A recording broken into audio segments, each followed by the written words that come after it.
Hello coders, welcome back to code सिखाने वाला। और आज का हमारा वीडियो प्योरली एक बिगनर लेवल होने वाला है, क्योंकि आज हम लोग सीखेंगे कि अगर किसी को सी प्लस प्लस में या कोडिंग में अपना जर्नी स्टार्ट करना है तो वो कैसे करे। और समझेंगे ये कोडिंग क्यों इम्पोर्टेंट है हमारे लाइफ में और इसका इम्पोर्टेंस क्या है। ठीक है, तो कोडिंग हमें हमारे ब्रेन को सोचने में मदद करता है ना। बेसिकली क्या करता है, कोडिंग हमें अपना लॉजिक क्रिएट करने में मदद करता है। तो लॉजिक, तो कोडिंग से होता क्या है कि हम लोग लॉजिक डेवलप करते हैं कि कैसे इस प्रॉब्लम में हम अप्रोच कर सकते हैं इसको, और क्रिटिकल क्वेश्चन को थिंक कर सकते हैं, है ना, और ग्राइंड कर सकते हैं और ऑप्टिमल सॉल्यूशन किसके कैसे फाइंड कर सकते हैं। तो उससे क्या होता है, हमारा क्रिटिकल थिंकिंग बढ़ता है ना। और कोडिंग इसलिए इंपॉर्टेंट है क्योंकि मान लो कि अगर तुम कोई भी कंपनी में इंटरव्यू देने जा रहे हो या कहीं पर भी तुम जॉब लेने जा रहे हो, तो सबसे पहले तुम्हारा टेक्निकल स्किल्स देखते हैं, है ना।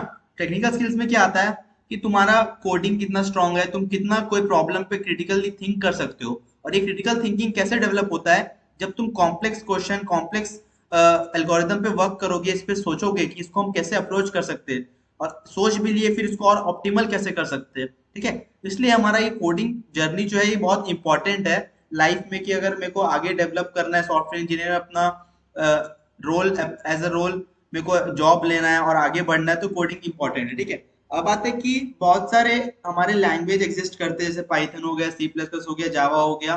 ठीक है, तो मैं तो ये बोलूंगा कि ठीक है, लैंग्वेज इंपॉर्टेंट है, पर एक लॉजिक बिल्डिंग भी बहुत इंपॉर्टेंट है। अब कोई बोलेगा कि मेरे को पाइथन में इंटरेस्ट है, मेरे को पाइथन इजी लगता है, कंपेटिवली पाइथन इजी है, पर क्या है कि जब तुम पाइथन सीखते हो ना, तो तुम्हारा एक्सपैंड उसमें क्या रहेगा, तुम गेमिंग की तरफ जा रहे हो, है ना, एम आई AIML पे जा रहे हो तो तुम पाइथन पे जा सकते हो। लेकिन सी प्लस प्लस भी एक इम्पॉर्टेंट लैंग्वेज हो जाता है, क्योंकि देखो लैंग्वेजेस मैटर इतने नहीं करते, तुम लैंग्वेजेस स्विच कर सकते हो। एक चीज बहुत इंपॉर्टेंट क्या है कि तुम्हें लॉजिक बनाना आना चाहिए। अगर तुम एक चीज में लॉजिक बनाना सीख गए कि क्वेश्चन को अप्रोच कैसे करना है, तो बेसिकली तुम्हारा खाली सिंटेक्स का डिफरेंस है, तुम खाली सिंटेक्स चेंज करना है और बस सिंटेक्स के बारे में पढ़ना है, बाकी तो तुम कोई भी लैंग्वेज में कोड कर सकते हो। ठीक है, तो बेसिकली मैं सी प्लस प्लस में कोड करके तुम्हें बताऊंगा, सी प्लस प्लस अपना जर्नी स्टार्ट करेंगे, फिर तुम उसमें आगे आगे कैसे भी स्विच कर सकते हो। बस बेसिक हमारा मोटो क्या है कि हमें लॉजिक बनाना आना चाहिए, क्वेश्चन की तरफ सोचना आना चाहिए, क्वेश्चन को कैसे सोचेंगे। ठीक है, तो बेसिकली अब कोडिंग जर्नी में कोड को लिखने के लिए हमें एक कंपाइलर चाहिए होगा, क्योंकि बेसिकली कोड हमारा क्या होता है ना, कोड हमारा ह्यूमन लैंग्वेज को मतलब हाई लेवल लैंग्वेज को मशीन लेवल लैंग्वेज में कन्वर्ट करता है। बेसिकली ये होता है कि मान लो जो हमने कोड लिखा, वो तो अपने को समझ रहा है कि हमने लॉजिक बनाया, हमको समझ में आ रहा है, पर हमारे कंप्यूटर को कौन समझाएगा, हमारे डेस्कटॉप को कौन समझाएगा, हमारे कंपाइलर को कौन समझाएगा कि हमने क्या लॉजिक बताया है। ठीक है, तो उसके लिए हमें एक कंपाइलर चाहिए। और कंपाइलर बहुत सारे हैं मार्केट में, तुम प्रीफर कर सकते हो यूट्यूब में। जैसे हमारा तुम देव सी प्लस प्लस है। मैं तो बिगनर बिगनर के लिए मैं सजेस्ट करूंगा कि तुम देव सी प्लस में कोड करो, मैं बता। ठीक है, तो और तुम बहुत सारे कंपाइलर के लिए तुम सर्च कर सकते हो, यूट्यूब में देख सकते हो, इंटरनेट पे देख सकते हो। मैं उसके बेसिकली उसके ऊपर नहीं जा रहा हूँ। ऐसे बहुत सारे कंपाइलर, तुम कोई भी कंपाइलर चूज कर सकते हो, ऑनलाइन कंपाइलर भी अवेलेबल है, तुम उसको भी चूज करके कोड लिख सकते हो। पर मैं बेसिकली सजेस्ट करूंगा कि तुम कंपाइलर अपने डाउनलोड कर लो लैपटॉप में, अपने डेस्कटॉप पे, कि तुमको कोड करने में आसानी हो। ठीक है, तो अब चलते हैं, अब आगे बढ़ते हैं कि अपन जो चालू करेंगे उसमें क्या होने वाला है, आज क्या सीखेंगे। ठीक है, तो बेसिकली मैं एक वीडियो बना रहा, इस वीडियो में मैं सिंपली बताऊंगा कि तुम कोड को कैसे लिख सकते हो। मैं तुम्हें लूप्स के बारे में बताऊंगा, कंडीशंस के बारे में बताऊंगा, वेरिएबल्स के बारे में पढ़ेंगे, अपन डेटा टाइप्स के बारे में पढ़ेंगे, इनपुट आउटपुट कैसे लेते हैं यूजर से वो पढ़ेंगे। उसके बाद अपन सीखेंगे ऑपरेटर्स के बारे में एंड पॉइंटर्स के बारे में। पॉइंटर्स तो बेसिकली मैं एक अलग वीडियो बना दूंगा, क्योंकि एक वीडियो बहुत लेंथी हो जाएगा, तुम लोगों को भी बोरिंग लगेगा पढ़ने में। ठीक है, तो देखो बेसिकली मैं ये वीडियो इसलिए बना रहा हूँ कि किसी को भी अगर मान लो कि चालू करना है, कि मैं चालू कैसे करूं, मेरे को चालू करने नहीं आ रहा है, कोड चालू करने नहीं आ रहा है, मैं बेसिक बेसिक ही नहीं आता है, तो मैं इतना गारंटी लेता हूँ कि अगर तुम इस वीडियो को अच्छे से देख लोगे, अच्छे से सीख लोगे, तो तुम सी प्लस प्लस में अपना कोड चालू कर सकते हैं, मतलब तुम कोडिंग जर्नी अपना स्टार्ट कर सकते हो। मैं ये नहीं बोल रहा कि मैं ये वीडियो में मैं पूरा सी प्लस प्लस पढ़ा दूंगा, मतलब इसमें पूरा इतना मैं तुम्हें तैयार कर दूंगा कि तुम अपने कोड लिख सकते हो, अपने क्वेश्चन पे अप्रोच कर सकते हो, क्वेश्चन के बारे में सोच सकते हो। और मैं वीडियो एंड करते करते एक चीज और बताऊंगा कि तुम कॉम्पिटिटिव कोडिंग में कैसे आगे बढ़ सकते हो, कॉम्पिटिटिव कोडिंग के लिए तुम्हें क्या करना पड़ेगा। ठीक है, तो चलो बिना टाइम वेस्ट किए अपन चालू करते हैं। तो सबसे पहले अपन समझेंगे कि सी इन सी आउट स्टेटमेंट क्या होते हैं, है ना, सी इन सी आउट स्टेटमेंट क्या होते हैं। उसके बाद अपन पढ़ेंगे वेरिएबल्स के बारे में, फिर पढ़ेंगे अपन डेटा टाइप्स के बारे में, है ना, और फिर ऑपरेटर्स के बारे में, और फिर अपन आगे और प्रोसेस करेंगे। नेक्स्ट अपन लूप्स पढ़ेंगे, फिर पढ़ेंगे अपन कंडीशन स्टेटमेंट पढ़ेंगे, अपन एरे के बारे में देखेंगे, है ना, एरे के बारे में देखेंगे, स्ट्रिंग्स के बारे में देखेंगे। ठीक है, तो ये सब तो अपन कवर करेंगे। ठीक है, तो मैं ये स्टार्टिंग के 2 स्टेटमेंट के बारे में उतना डीपली नहीं जाऊंगा, क्योंकि इसके ऊपर मैंने एक वीडियो बना चुका हूँ। तो अगर तुम्हें देखना होगा तो मैं डिस्क्रिप्शन में वो लिंक डाल दूंगा, उसमें अच्छे से मैंने समझाया है। वो बहुत लेंदी हो जाएगा, 10 मिनट लग जाएगा, इसलिए मैं उस पर नहीं जा रहा हूँ। ठीक है, वो तुम लोग देख लेना, इंट मेन क्या होता है, ये क्यों लिखते हैं। ये बेसिकली एक टेम्पलेट है, जिनको नहीं पता ये बेसिकली टेम्पलेट है, इसी में हम सब कोड लिखेंगे। ये इंट मेन हमारा मेन एग्जीक्यूटेबल टेम्पलेट है, मतलब जो भी कोड रन होगा वो इंट मेन के ही थ्रू रन होगा। मेन फंक्शन है, जो मान लो एक घर है हमारा, मतलब जो भी कोड रन होगा वो हमारे घर से होगा। ठीक है, मान के चलो ये घर है हमारा। ठीक है, अब बढ़ते हैं कि यूजर इसमें इनपुट कैसे दे और आउटपुट कैसे ले। ठीक है, तो बेसिकली मान लो मेरे को कुछ इनपुट देना है, तो मैं लिखूंगा सीन, और ये एंगल ब्रैकेट बोलते हैं। ठीक है, इसको बोलते हैं एंगल ब्रैकेट। और मतलब ऐसे समझो ना, मेरे को इनपुट चाहिए, मतलब मेरे को इनपुट दो, ये सीन है ना, सीन है, मेरे को इनपुट दो, तो इस टाइप का एंगल ब्रैकेट लगाना है। मतलब अपने तरफ खींचना है, वैल्यू को अपने तरफ खींचना है, ऐसा समझो। ठीक है, तो अपने को क्या करना है, वैल्यू को अपने तरफ खींचना है। तो क्या लिखूंगा, अगर मान लो मैं सीन लिखा, सीन मेरे को सीन मेरे को कुछ वैल्यू दो। ठीक है, सीन मतलब यूजर कुछ इनपुट लेगा, यूजर को इनपुट देना है, तो मान लो सीन ए लिखा। अब ए लिखा तो ए तो एक नया चीज है, ये तो पता नहीं डेस्कटॉप को क्या है, अपने कंपाइलर को पता नहीं क्या है, तो उसके लिए मेरे को ए को डिफाइन करना पड़ता है। जैसे मान लो तुम्हारे घर पे कोई आया, ठीक है, तो घर पे अगर मान लो कोई मेहमान आया तो वो तुमको नहीं जानता है। ठीक है, मान लो तुम्हें नहीं जानता है, तो नहीं जानता तुमको कोई इंट्रोड्यूस कराएगा ना, कि हाँ ये मेरा ये बेटा है, या ये मेरा कोई दूर का दोस्त है, या तो कुछ है, तुम इंट्रोड्यूस कराओगे ना। तो जो भी सी प्लस प्लस में तो हमारा जो कोडिंग का इन्वायरमेंट है ना, वो पूरा ऐसा समझो कि पूरा डे टू डे लाइफ के ऊपर है। मैं डे टू डे लाइफ के ऊपर ऐसा समझाऊंगा ना, तुम्हें और फिट बैठ जाएगा। ठीक है, तो क्या है कि अब ए को यूज करना है, अब ए को पता ही नहीं, अब कंपाइलर को पता नहीं है ए कौन है, तो उससे पहले तो उसको बताना पड़ेगा ना, समझाना पड़ेगा कि ये है, ये है, ये है। ठीक है, तो अभी के लिए समझ लो कि मैं इसको डिक्लेयर कर रहा हूँ। ठीक है, ये समझ लो, ये डिक्लेरेशन स्टेटमेंट है, ऐसा समझो। ये क्या स्टेटमेंट है, ये डिक्लेरेशन स्टेटमेंट, ऐसा समझो, डिक्लेरेशन स्टेटमेंट है। ठीक है, स्टेटमेंट, स्टेशन लिख दिया, सॉरी, स्टेटमेंट है। ठीक है, स्टेटमेंट है। ठीक है, तो अब सीन ए, तो सीन ए मान लो मैंने सीन ए किया, मतलब यूजर से इनपुट लिया कि हाँ तुम यूजर को, मतलब कंपाइलर को इनपुट दो।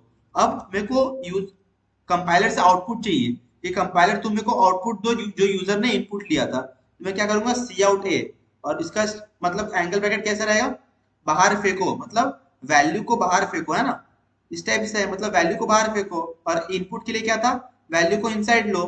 ठीक है, तो ये एंगल ब्रैकेट्स हमको इनपुट के लिए ऐसे लिखना पड़ेगा, और आउटपुट के लिए वैल्यू बाहर फेंको, मतलब ऐसे लिखना पड़ेगा। ठीक है, तो ऐसे कुछ याद रखने का चीज नहीं है, जब तुम प्रैक्टिस करोगे, अपने सीखोगे, तो तुमको अपने हाथ बैठ जाएगा कि मैं ऐसे कोड लिख सकूं। ठीक है, अब मैं इसको सिंपली रन कराऊं, तो देखो ये क्या होगा, ये अगर मैं इसको सिंपली रन कर रहा हूँ, यहाँ पर इनपुट लूँ, टू लेता और क्लिक करता, देखो मेरे को टू आउटपुट मिला। मैंने टू इनपुट लिया, मेरे को टू एज अ आउटपुट मिला, मतलब क्या हुआ, यूजर ने टू इनपुट लिया, मतलब यूजर, मैंने कंपाइलर को इनपुट लिया टू, और कंपाइलर ने मुझे आउटपुट दिया two, which is stored in A. ठीक है, अब समझते हैं कि ये डिक्लेरेशन मतलब क्या होता है। ठीक है, फिर बाद में आएंगे सीन सी आउट के ऊपर। अब डिक्लेरेशन क्या होता है, इंट क्या हो गया, आपको समझ में नहीं आया, ए क्या हो गया, क्या हुआ, समझ नहीं आया। ठीक है, चलो कोई दिक्कत नहीं है, अच्छे से समझते क्या होता है। तो इसको पहले मैं इसको हटा देता, थोड़ा कंफ्यूजन होगा। ठीक है, इसको हटा देता। अब समझो ना, ऐसा समझो कि वेरिएबल्स क्या होते हैं एंड डेटा टाइप्स क्या होते हैं, समझाता हूँ। देखो वेरिएबल्स ना एक ऐसा कंटेनर है, समझ लो एक ऐसा डब्बा है जहां पर हमको वैल्यू स्टोर करना है।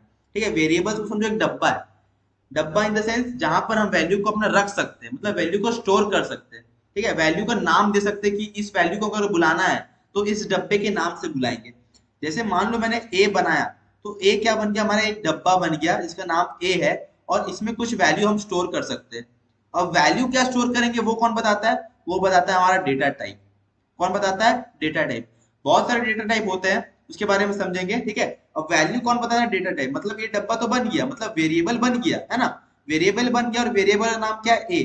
ठीक है भाई, वेरिएबल का नाम है, हमको समझ में आ गया। मतलब मान लो कोई बच्चा हुआ, बच्चा का नाम रख दिए। अब बच्चा क्या है, लड़का है कि लड़की है, वो कौन बताएगा? वो तो को बताएगा ना, डॉक्टर बताएगा लड़का लड़की है। तो यहाँ कंपाइलर कौन बताएगा? ये डेटा टाइप बताएगा। डेटा टाइप क्या बताएगा कि इस डब्बा में हमको क्या भरना है ना। तो मान लो एक कंटेनर बन गया, इस डब्बा में वो क्या भरना है? ईंट। ईंट मतलब क्या होता है? इंटीजर वैल्यू, है ना। ईंट मतलब होता है इंटीजर वैल्यू। मान लो इंटीजर वैल्यू कुछ भी भर दिए 3, जैसे मैंने यहाँ पर 2 भरा था, है ना। तो इस डब्बे में क्या हो गया? 2 स्टोर हो गया कंपाइलर में। अब मैंने कंपाइलर को बोला कि मेरे को ए आउटपुट करो, तो वो क्या किया? वो डब्बे में ढूंढा कि डब्बे में क्या बैठा है। डब्बे में क्या मिला उसको? 2। तो उसने क्या किया? 2 को आउटपुट कर दिया। किसको आउटपुट किया? यूजर को। ठीक है, तो ऐसा प्रोसेस चलता है, कुछ इस टाइप का प्रोसेस चलता है। ठीक है, तो डेटा टाइप क्या बताता है? डेटा टाइप बताता है कि उस डब्बे में, मतलब उस वेरिएबल में हम लोग कौन से वैल्यू को स्टोर कर सकते हैं, है ना। बेसिकली ये बताता है कि कौन से वेरिएबल में कौन सा वैल्यू स्टोर कर सकते हैं। इंट मतलब क्या होता है? Integer value. अब ऐसे बहुत सारे डेटा टाइप होते हैं, ठीक है। एक होता है इंट। मैं बेसिक बेसिक डेटा टाइप में बढ़ूंगा, और फिर जैसे जैसे अपन वीडियोस के लिए आगे बढ़ेंगे, मतलब और सीखेंगे, क्वेश्चन सॉल्व करेंगे, तो उसमें अलग अलग डेटा टाइप आएंगे। पर बेसिक बेसिक जो होते हैं वो मैं बता दूंगा, ठीक है। इंट होता है, फ्लोट होता है, डबल होता है, ठीक है। और होता है हमारा एक स्ट्रिंग होता है। स्ट्रिंग के ऊपर अपन अलग से देखेंगे। तो स्ट्रिंग को तो मैंने लिखता इंट, कैरेक्टर, फ्लोट और एक बुलियन हो गया, ठीक है। तो बेसिकली इंट क्या करता है? इंट हमारा इंटीजर वैल्यू स्टोर करता है। कैर क्या स्टोर करता है? कैरेक्टर वैल्यू स्टोर करता है, मतलब एक सिंगल कैरेक्टर। कैरेक्टर मतलब क्या हो गया? एक सिंगल कैरेक्टर। इंग्लिश अल्फाबेट में कितने कैरेक्टर्स होते हैं? बोलते हैं ना कि इंग्लिश अल्फाबेट में कितने कैरेक्टर्स होते हैं? सब बोलेंगे 26 कैरेक्टर। मतलब कि इंग्लिश इंग्लिश अल्फाबेट में 26 कैरेक्टर्स होते हैं। फ्लोट और डबल हमारा क्या करता है? फ्लोटिंग पॉइंट वैल्यू के लिए होता है, मतलब डेसिमल वाले वैल्यूज के लिए हम हमारा फ्लोट और डबल को यूज करते हैं। और बुल क्या होता है? बुल हमारा ट्रू एंड फॉल्स के लिए होता है, मतलब basically false stand for 0 and true stand for 1। मतलब यहाँ कंपाइलर में अगर मैं ट्रू दूंगा तो वो समझेगा 1, एंड फॉल्स दूंगा तो वो समझेगा 0। वो हमें फॉल्स और ट्रू आउटपुट नहीं करेगा, फॉल्स की जगह 0 0 आउटपुट करेगा, एंड ट्रू फॉर 1। ठीक है, ये लिख के देखेंगे क्या होता है, कैसे चलता है। तो इंट के लिए तो हमने देख लिया था, ठीक है। इंट के लिए हमने देख लिया था। अब नेक्स्ट आते हैं हम लोग कैर के ऊपर। हाँ, एक चीज ये है कि तुमने तुमने एक चीज गौर किया होगा, मैंने हर स्टेटमेंट के बाद सेमी कोलन डाला है। तो ये इसको बोलते हैं सेमी कोलन, है ना, सबको पता ही होगा। तो ये सेमी कोलन क्यों लिखते हैं? तो सेमी कोलन ये बताने के लिए लिखते हैं ना कि हमारा यहाँ लाइन खत्म हो गया है। मतलब ये हमने जो लाइन लिखा था वो खत्म हो गया है। अब तुम इसके आगे नेक्स्ट लाइन लिखोगे तो मतलब कुछ भी लिखोगे तो वो नेक्स्ट लाइन में काउंट होगा, है ना। तो जैसे मान लो सीन ए लिखा, तो ये मतलब सेमीकोलन लगाने से क्या होगा कि ये लाइन का काम खत्म हो गया है। अब तुम कुछ भी लिखो, अगर मान लो तुम इसको यहाँ पर भी लिखते हैं ना, अगर तुम इसको यहाँ पर भी लिखते तो ये चलता। अगर मैं तुम्हें चला के दिखाऊं तो ये चलेगा। 2 इनपुट लूं यहाँ पर अगर मैं, तो 2 आउटपुट मिलेगा, है ना। तो इसका मतलब क्या है कि बेसिकली सेमीकोलन क्यों लिखते हैं? क्योंकि हमारा टर्मिनेट हो गया, लाइन टर्मिनेट हो गया। मतलब तुम इस लाइन का काम खत्म हो गया, अब कंपाइलर दूसरे के ऊपर ध्यान दे सकता है ना। मतलब वो इसको एक एक कंपाइलर क्या करता है, एक एक लाइन को एग्जीक्यूट करता है। पहले इसके ऊपर आया, फिर इसके ऊपर आया, फिर इसके ऊपर आया। तो इसने देखा इसको यहाँ सेमीकोलन दिख गया, तो मतलब वो समझ गया कि हाँ इसका काम खत्म हो गया, मेरे को नेक्स्ट लाइन में जाना है, तो वो नेक्स्ट चीज ढूंढेगा। ठीक है, तो बेसिकली सेमीकोलन इसी के लिए होता है। नेक्स्ट अपन कहाँ थे? हाँ, मैं कैरेक्टर के बारे में समझा रहा था। तो कैरेक्टर क्या होता है? कैरेक्टर हमारा एक सिंगल वैल्यू स्टोर करने के लिए होता है, सिंगल कैर वैल्यू स्टोर करने के लिए होता है। ठीक है, तो मान लो कैर लिखा, तो कैर डेटा टाइप हो गया। अब स्टोर करने के लिए क्या लूंगा? वेरिएबल लूंगा। तो मान लो सी ले लेता, ठीक है। अब कैरेक्टर स्टोर करने के लिए अपन सिंगल कोट्स का यूज करते हैं, ठीक है, सिंगल इन्वर्टेड कॉमा का। कि मान लो कैरेक्टर क्या है? एक सिंगल वर्ड, जैसे मान लो ए लिख दिया, तो इससे क्या हुआ मेरा? एक ए ए मेरा स्टोर हो गया किसमें? एक सी क्या बन गया? वेरिएबल बन गया। मतलब समझ लो कुछ इस टाइप का बन गया सी। और इसमें क्या बोला कि कैरेक्टर वैल्यू स्टोर करेंगे, तो कैरेक्टर वैल्यू क्या होगा? ए। ए मैंने स्टोर कर दिया, है ना। ए स्टोर कर दिया। ए स्टोर कर दिया तो क्या करूंगा? इसको लिख के दिखाता, अरे हट क्यों नहीं रहा। हाँ, ठीक है। तो अब सीन करने की जरूरत नहीं है, क्योंकि मैंने पहले ए में स्टोर करा दिया। सी में मैंने पहले स्टोर करा दिया, मतलब अपने डब्बा में, अपने वेरिएबल में मैंने पहले ही ए स्टोर करा दिया। तो यूजर से इनपुट लेना कोई बनता ही नहीं है। ठीक है, अब सिंपल सी आउट कराऊंगा, तो सी आउट क्या कराऊंगा? सी ना। अब आउटपुट किससे कराते हैं? वेरिएबल से। कंपाइलर कहाँ ढूंढेगा? ये तो लिख ही नहीं सकते। ए लिखने का मतलब क्या हो गया? अब तुम तो बोलोगे यहाँ पर ए भी है, सी भी है, तो कुछ भी लिख सकते हैं। नहीं, ऐसा नहीं होता है। मेरे को उस डब्बे का नाम लिखना है ना। अब तुम इंट्रोड्यूस कराओगे किसी को, तुम इंट्रोड्यूस उसके नाम से कराओगे ना, कोई उसके उसके अंदर के ऑर्गन से थोड़ी कराओगे इंट्रोड्यूस। सही बात है ना, मान लो कोई इंसान है, अब उसके इंसान के ऑर्गन से तो नहीं कराओगे, ऐसा समझो कि इस इंसान का एक ऑर्गन है ना, तो तुम उससे तो इंट्रोड्यूस कराओगे नहीं, उसको तो आउटपुट कराओगे नहीं, किसको कराओगे, पूरा उसके नाम से। तो उसका नाम क्या था, सी, तो सी से हम लोग इंट्रोड्यूस कराए, ऐसा मतलब सी आउट कराए, ठीक है। तो अगर मैं इसको रन करके देखूं तो मेरे को क्या आउटपुट देगा,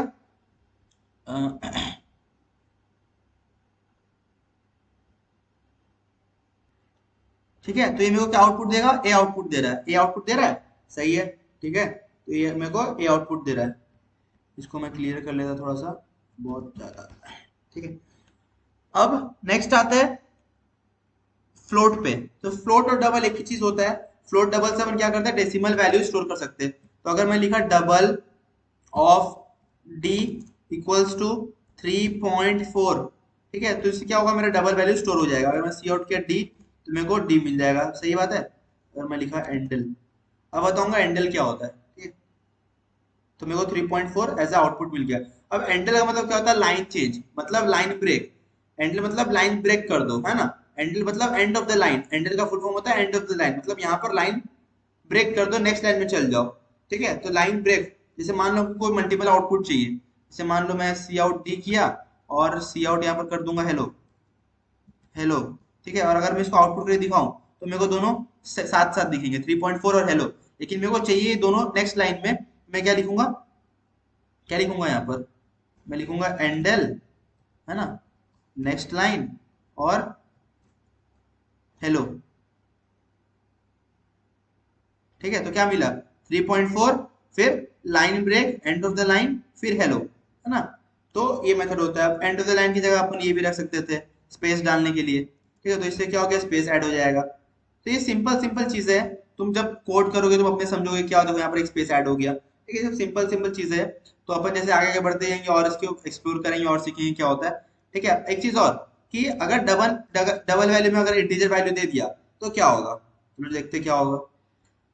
अगर मैं इसको सी आउट नहीं कराया, सॉरी, सी आउट करा लेते हैं और मैं सिंपल सेमी कॉलन देता कि एंड, मेरा लाइन टर्मिनेट कर देना। इसके बाद इसको रन करके देखो तो मेरे को आउटपुट क्या दे रहा है, 3। तो बेसिकली ये डबल वैल्यू अगर मैं इंटीजर भी दूंगा तो वो चलेगा, ठीक है। पर मेरा वैल्यू कैसे स्टोर होगा, एज अ फ्लोटिंग पॉइंट, मतलब 3.00। तो यहाँ पर वैल्यू कैसे स्टोर होगा, 3.00, ठीक है। इसका मतलब होता है 3.00। तो बहुत सारे कंपाइलर में चलता नहीं है, तो अपन क्या करेंगे, सिंपली यहाँ पर 3.00 अगर मैं करूँ और अगर मैं तुम्हें आउटपुट करके दिखाऊं तो मेरे को क्या वैल्यू मिलेगा, तब भी मेरे को क्या मिल रहा है, 3। क्योंकि 0.00 के आगे, मतलब पॉइंट के आगे कुछ वैल्यूज नहीं है ना, 0 0। तो बेसिकली उसने क्या किया, ऐसा इंटीजर मेरे को आउटपुट कर दिया, ठीक है।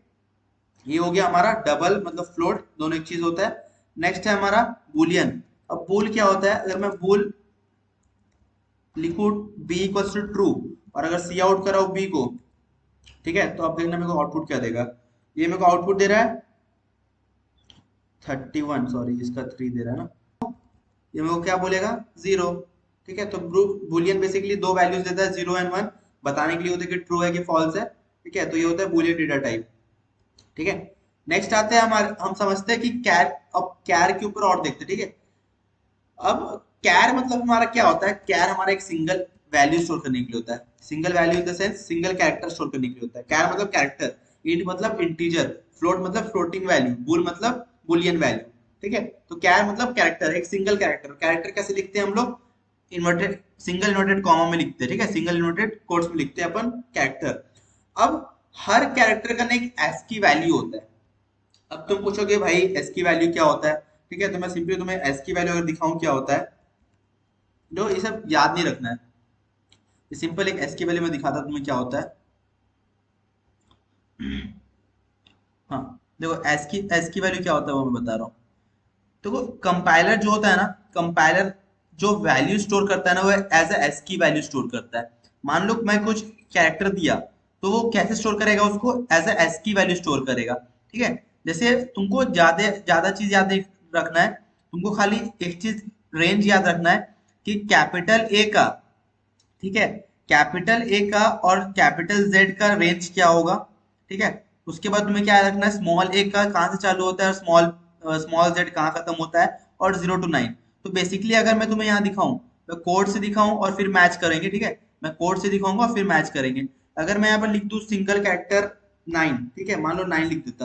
अब तुम तो बोलोगे 9 तो इंटीजर है भाई, तो आउटपुट तो मेरे को क्या मिलना चाहिए, 9 ही मिलना चाहिए, है ना। 9 ही मिलना चाहिए, ठीक है। अगर मैं सी आउट सी करूँ तो देखो क्या मिलेगा। अगर मैं सी आउट सी करूंगा तो मेरे को 9 मिलेगा, ठीक है। क्या मिल रहा है, 9 मिल रहा है। लेकिन अगर मेरे को इसका एस्की वैल्यू चाहिए तो मैं क्या लिखूंगा, इंट ऑफ सी। मतलब मैंने क्या किया कि मेरे को सी का इंटीजर वैल्यू दो, ठीक है, सी का इंटीजर वैल्यू दो। और इस प्रोसेस को हम लोग क्या बोलते हैं, टाइप कास्टिंग। इस प्रोसेस को क्या बोलते हैं अपन, टाइप कास्टिंग। टाइप कास्टिंग क्या होता है कि जब एक डेटा टाइप से दूसरे डेटा टाइप में हम लोग वैल्यूज को ट्रांसफर करते हैं, मतलब उसमें कास्ट करते हैं, वैल्यू को कास्ट कर दिए, एक डेटा टाइप से दूसरे डेटा टाइप में कास्ट कर दिया, तो इसको बोलते हैं टाइप कास्टिंग। अब सी हमारा क्या था, कैरेक्टर वैल्यू स्टोर कर रहा था, लेकिन मैंने आउटपुट क्या मांगा अपने कंपाइलर से, इंटीजर वैल्यू। अब इंटीजर वैल्यू तो कंपाइलर में स्टोर होता ही है, क्योंकि मैंने बताया जैसे सी जाता है, मतलब जैसे मैंने कैर डिक्लेयर किया, तो कंपाइलर क्या समझता है, दो चीज समझता है कि एक तो सिंगल कैरेक्टर आएगा, अलोंग विद उसके साथ मेरा एस्की वैल्यू आएगा। तो अगर मैंने इंट ऑफ सी मांगा तो वो क्या समझेगा कि मैं उससे क्या मांग रहा हूँ, उसका एस्की वैल्यू मांग रहा हूँ। तो अगर मैं अब इंट ऑफ सी लिखूंगा तो मेरे को उसका एस्की वैल्यू देगा विच इज 57, ठीक है। क्या मिला, विच इज 57, मतलब 9 का मेरे को एस्की वैल्यू 57 मिला। तो अगर मैं तुम्हें दिखाऊं यहाँ से कि 9 का एस्की वैल्यू क्या होगा, तो तुम देखो यहाँ पर 9 का क्या है एस्की वैल्यू, 57, सही है, दिख रहा है, देखो 9 कहाँ गया हमारा, 9 ये रहा, देखो 9 का एस्की वैल्यू 57, दिख रहा है ना। तो ये 9 का एस्की वैल्यू, तो तुम्हें बेसिकली याद नहीं रखना है, इसमें तुम निकाल सकते हो कैसे भी करके। तो 0 to 9 बेसिकली हमारा 48 से स्टार्ट होता है, 57 टू खत्म होता है। कैपिटल ए स्टार्ट होता है 65 से, खत्म होता है 90 से। और हमारा स्मॉल ए जो होता है वो स्टार्ट होता है 97 से, आई थिंक सो, हाँ 97 से ही होता होगा, हाँ 97 से होता है ना। और खत्म होता है हमारा 122 में, ठीक है। तो ये बेसिकली इतने ये कैर में समझने का है। अब नेक्स्ट चीज देखते हैं, अगर कहा गया, हाँ, कि अगर मैं यहाँ पर लिखूं, ठीक है, अगर मैं यहाँ पर लिख दूं सी आउट इंट ऑफ सी, ठीक है, और साथ ही साथ अगर मैं वैल्यूज लिख देता कुछ मान दो, हम्म,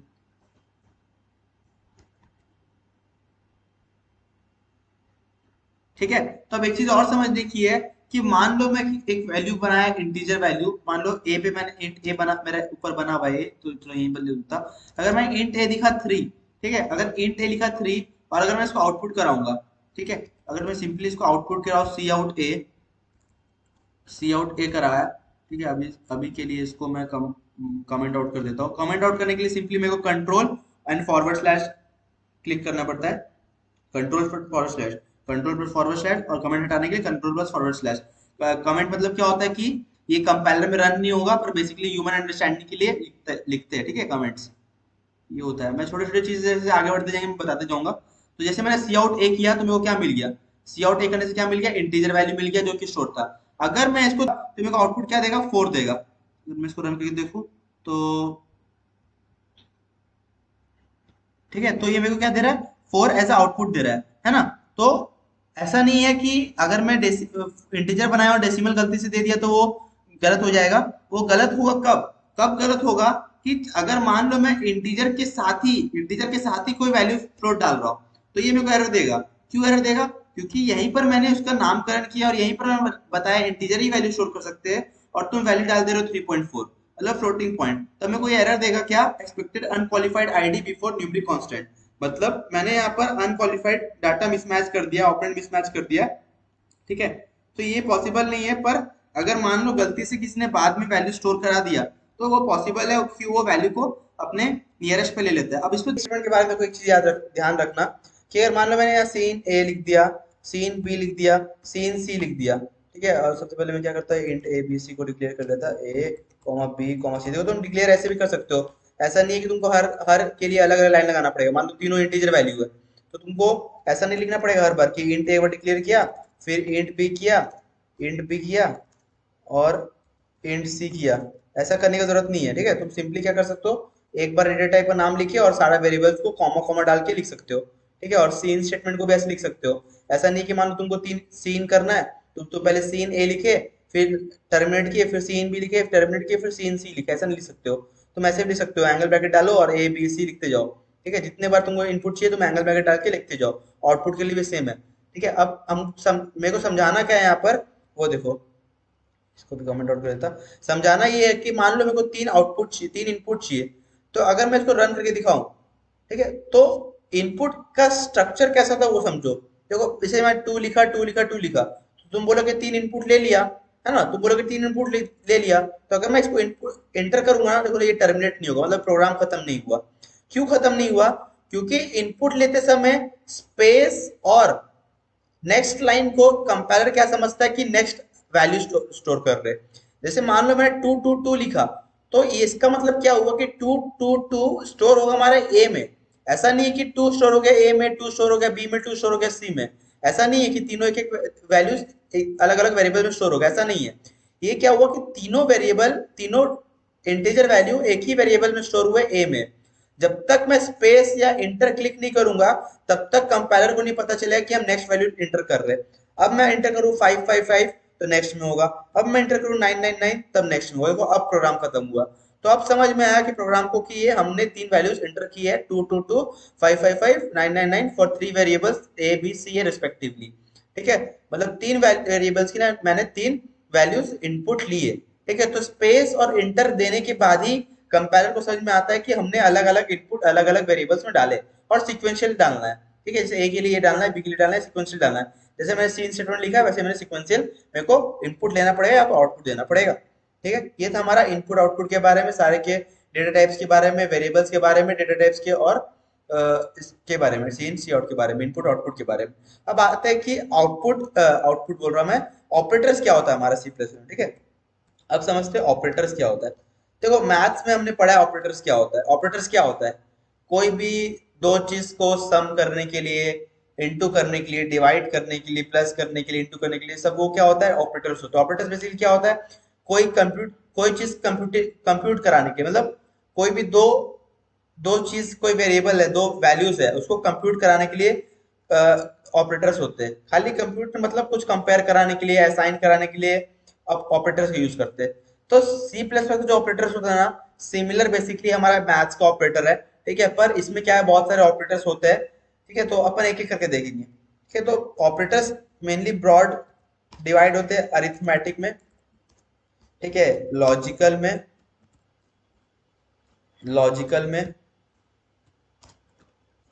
फिर कंपैरिजन में, ठीक है, बीट वाइज में। ठीक है, पर अपने को जो स्टार्टिंग में स्टार्ट करने के लिए अपन वही सब देखेंगे, और जैसे जैसे अपन आगे बढ़ते जाएंगे कोर्स में अपन सीखते जाएंगे कि बिटवाइज ऑपरेटर क्या होता है। बिटवाइज में मैं बताऊंगा थोड़ा बहुत। ठीक है, अरिथमेटिक में बताऊंगा, लॉजिकल बताऊंगा, कंपैरिजन सब बताऊंगा। ठीक है, तो आते हैं अरिथमेटिक में। तो अरिथमेटिक में सबको पता है क्या होता है, सबको पता है ना क्या होता है? प्लस, है ना, से प्लस इंटू, फिर डिवाइड, प्लस लिखना भूल गया मैं, प्लस लिख देता, प्लस, हाँ, प्लस इंटू डिवाइड, और क्या होता है? माइनस, और क्या होता है? और एक चीज हमें बहुत इंपॉर्टेंट याद रखना है, विच इज मॉड्यूलो। ठीक है, बहुत जन बोलेंगे तो परसेंट, परसेंट का साइन है, जैसे परसेंटेज निकालने के लिए लिखते हैं कि मेरे को 12th में कितने परसेंटेज आए, 10 में कितने परसेंटेज आए, हाँ लिखते हैं, पर वो अपन मैथ्स के टर्म में लिखते हैं। प्रोग्रामिंग के टर्म में इसको क्या बोलेंगे? Modulo operator.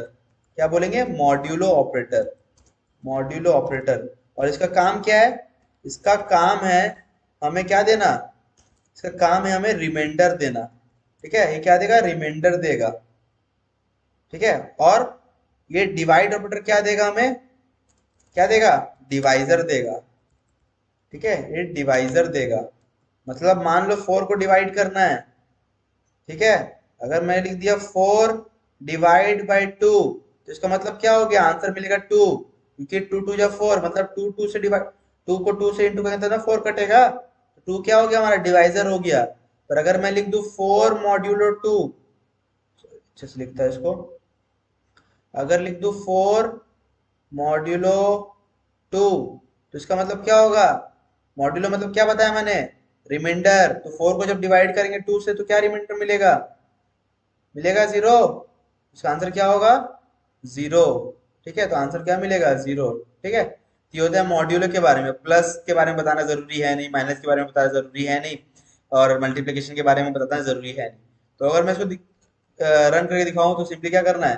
अगर मैं लिखूंगा सी आउट ए इंटू बी, है ना, सी आउट ए इंटू बी, अगर मैं ए इंटू बी वेरिएबल्स की जगह मैं 3 इंटू 4 भी लिख दूं, अगर मैं लिखूंगा 3 इंटू 4, ठीक है, और यहाँ पर लिख दूं स्पेस देके 3 + 4, फिर स्पेस देके 4 डिवाइड बाई 2, फिर स्पेस देके 4 मॉड्यूलो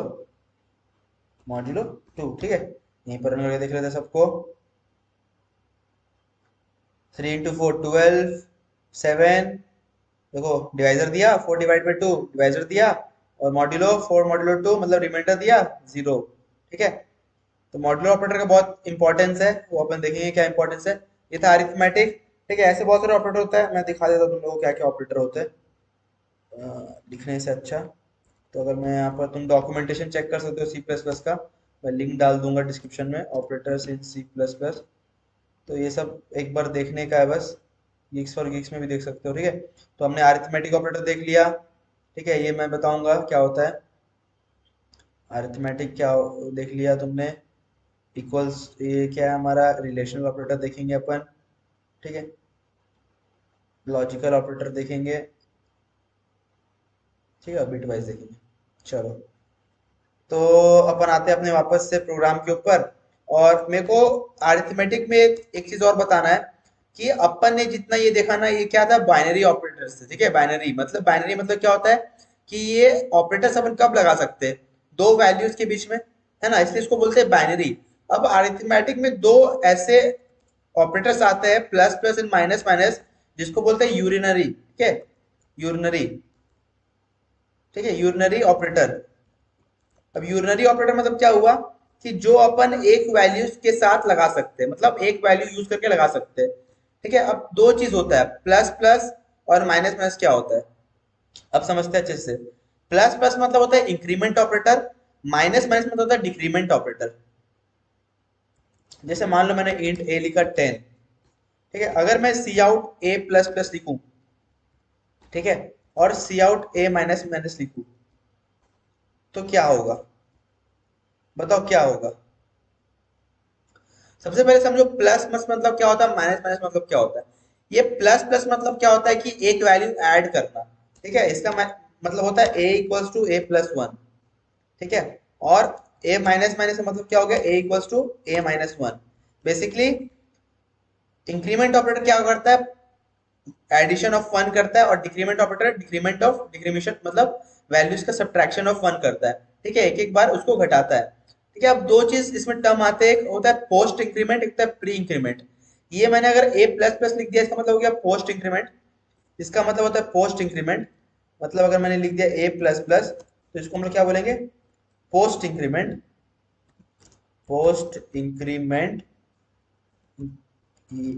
INCREAMENT, इंक्रीमेंट। और अगर मैंने प्लस प्लस ए लिख दिया, तो इसका क्या मतलब हो गया, प्री इंक्रीमेंट।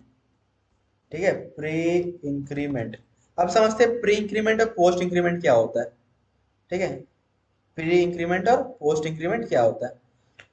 तो प्री इंक्रीमेंट और पोस्ट इंक्रीमेंट क्या होता है?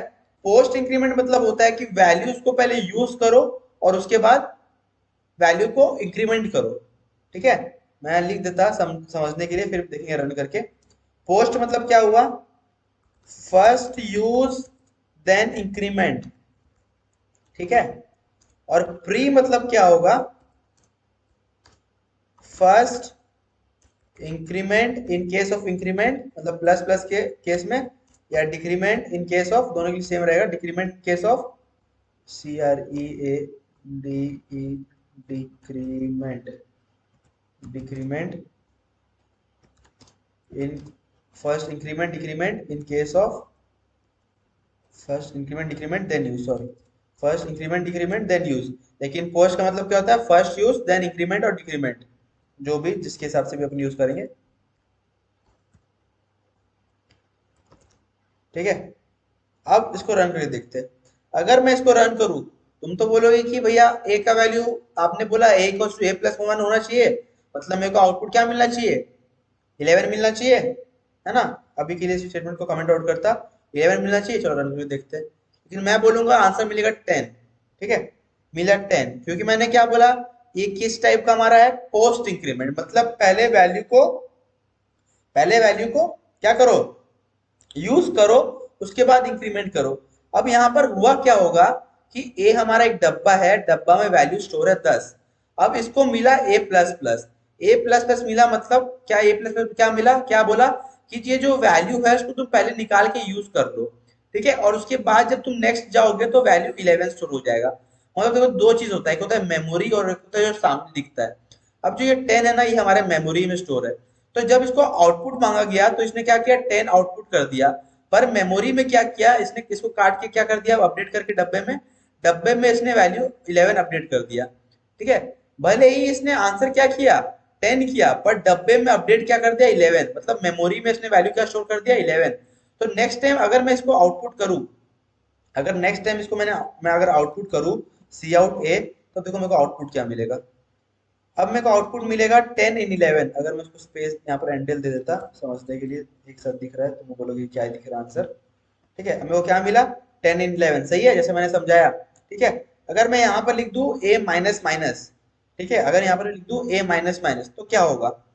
ठीक है, अब समझते क्या होगा, अच्छे से समझते, अब यहीं से क्लियर हो जाएगा सब चीज। ठीक है, अब डब्बा में वैल्यू क्या था, वैल्यू भाई हमारा था 10। हमने क्या देखा, सी आउट ए, मतलब वैल्यू बोला सी आउट ए प्लस प्लस। ए प्लस प्लस मतलब क्या होता है, पहले यूज करो, मतलब वैल्यू को निकालो, उसके बाद इंक्रीमेंट करो, तब अपडेट क्या हो गया, 11। अब नेक्स्ट स्टेटमेंट मिला ए माइनस माइनस, तो ए माइनस माइनस मतलब ये भी क्या है, पोस्ट डिक्रीमेंट। तो ये भी क्या बोलेगा, वैल्यू को निकालो बाहर, अब वैल्यू को अपडेट कर दो वापस से 10।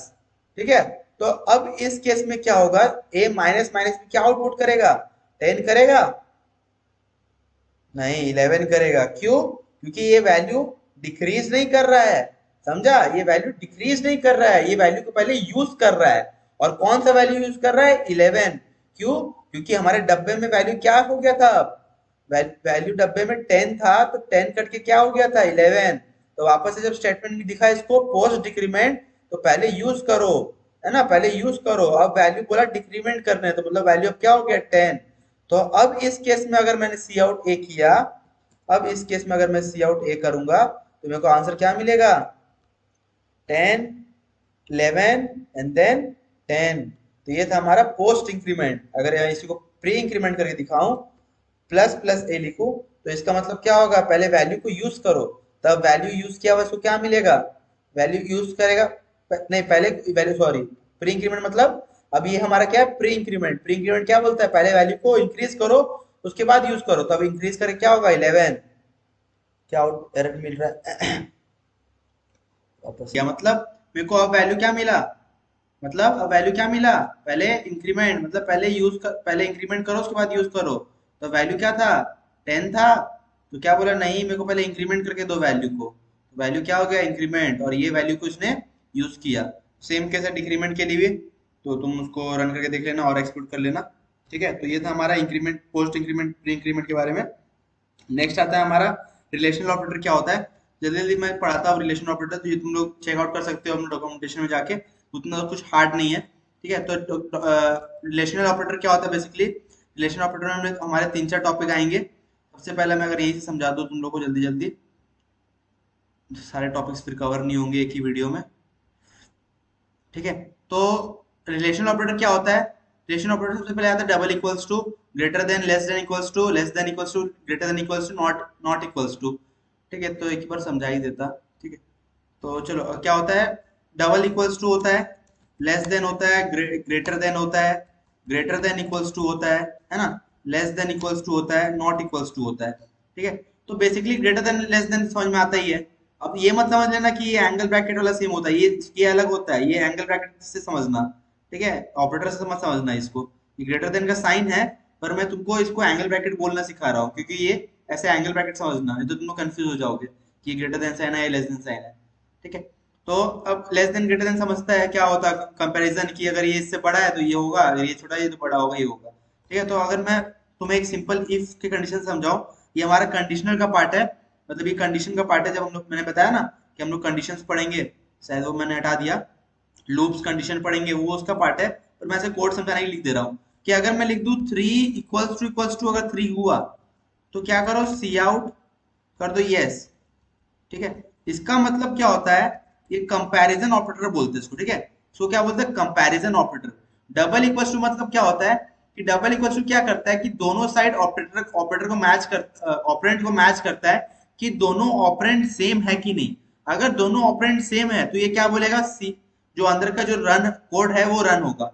ठीक है, अब अगर मैं लिख दूं इंट a इक्वल्स टू 3 और लिख दूं int b equals to 3, int B equal to 3, और अगर मैं इसको रन करूं, अगर मैं इसको रन करूं ए, अगर अगर मेरा ए इक्वल टू बी है तो तुम बोलो, अगर मेरा इक्वल टू बी है मतलब कि अगर ये कंडीशन सही है, अपन कंडीशन के बारे में पढ़ेंगे, खाली तुम ऑपरेटर के बारे में समझो कि इसका मतलब क्या होता है कि अगर ए इक्वल टू बी है तो तुम क्या करना है, सी आउट यस करना।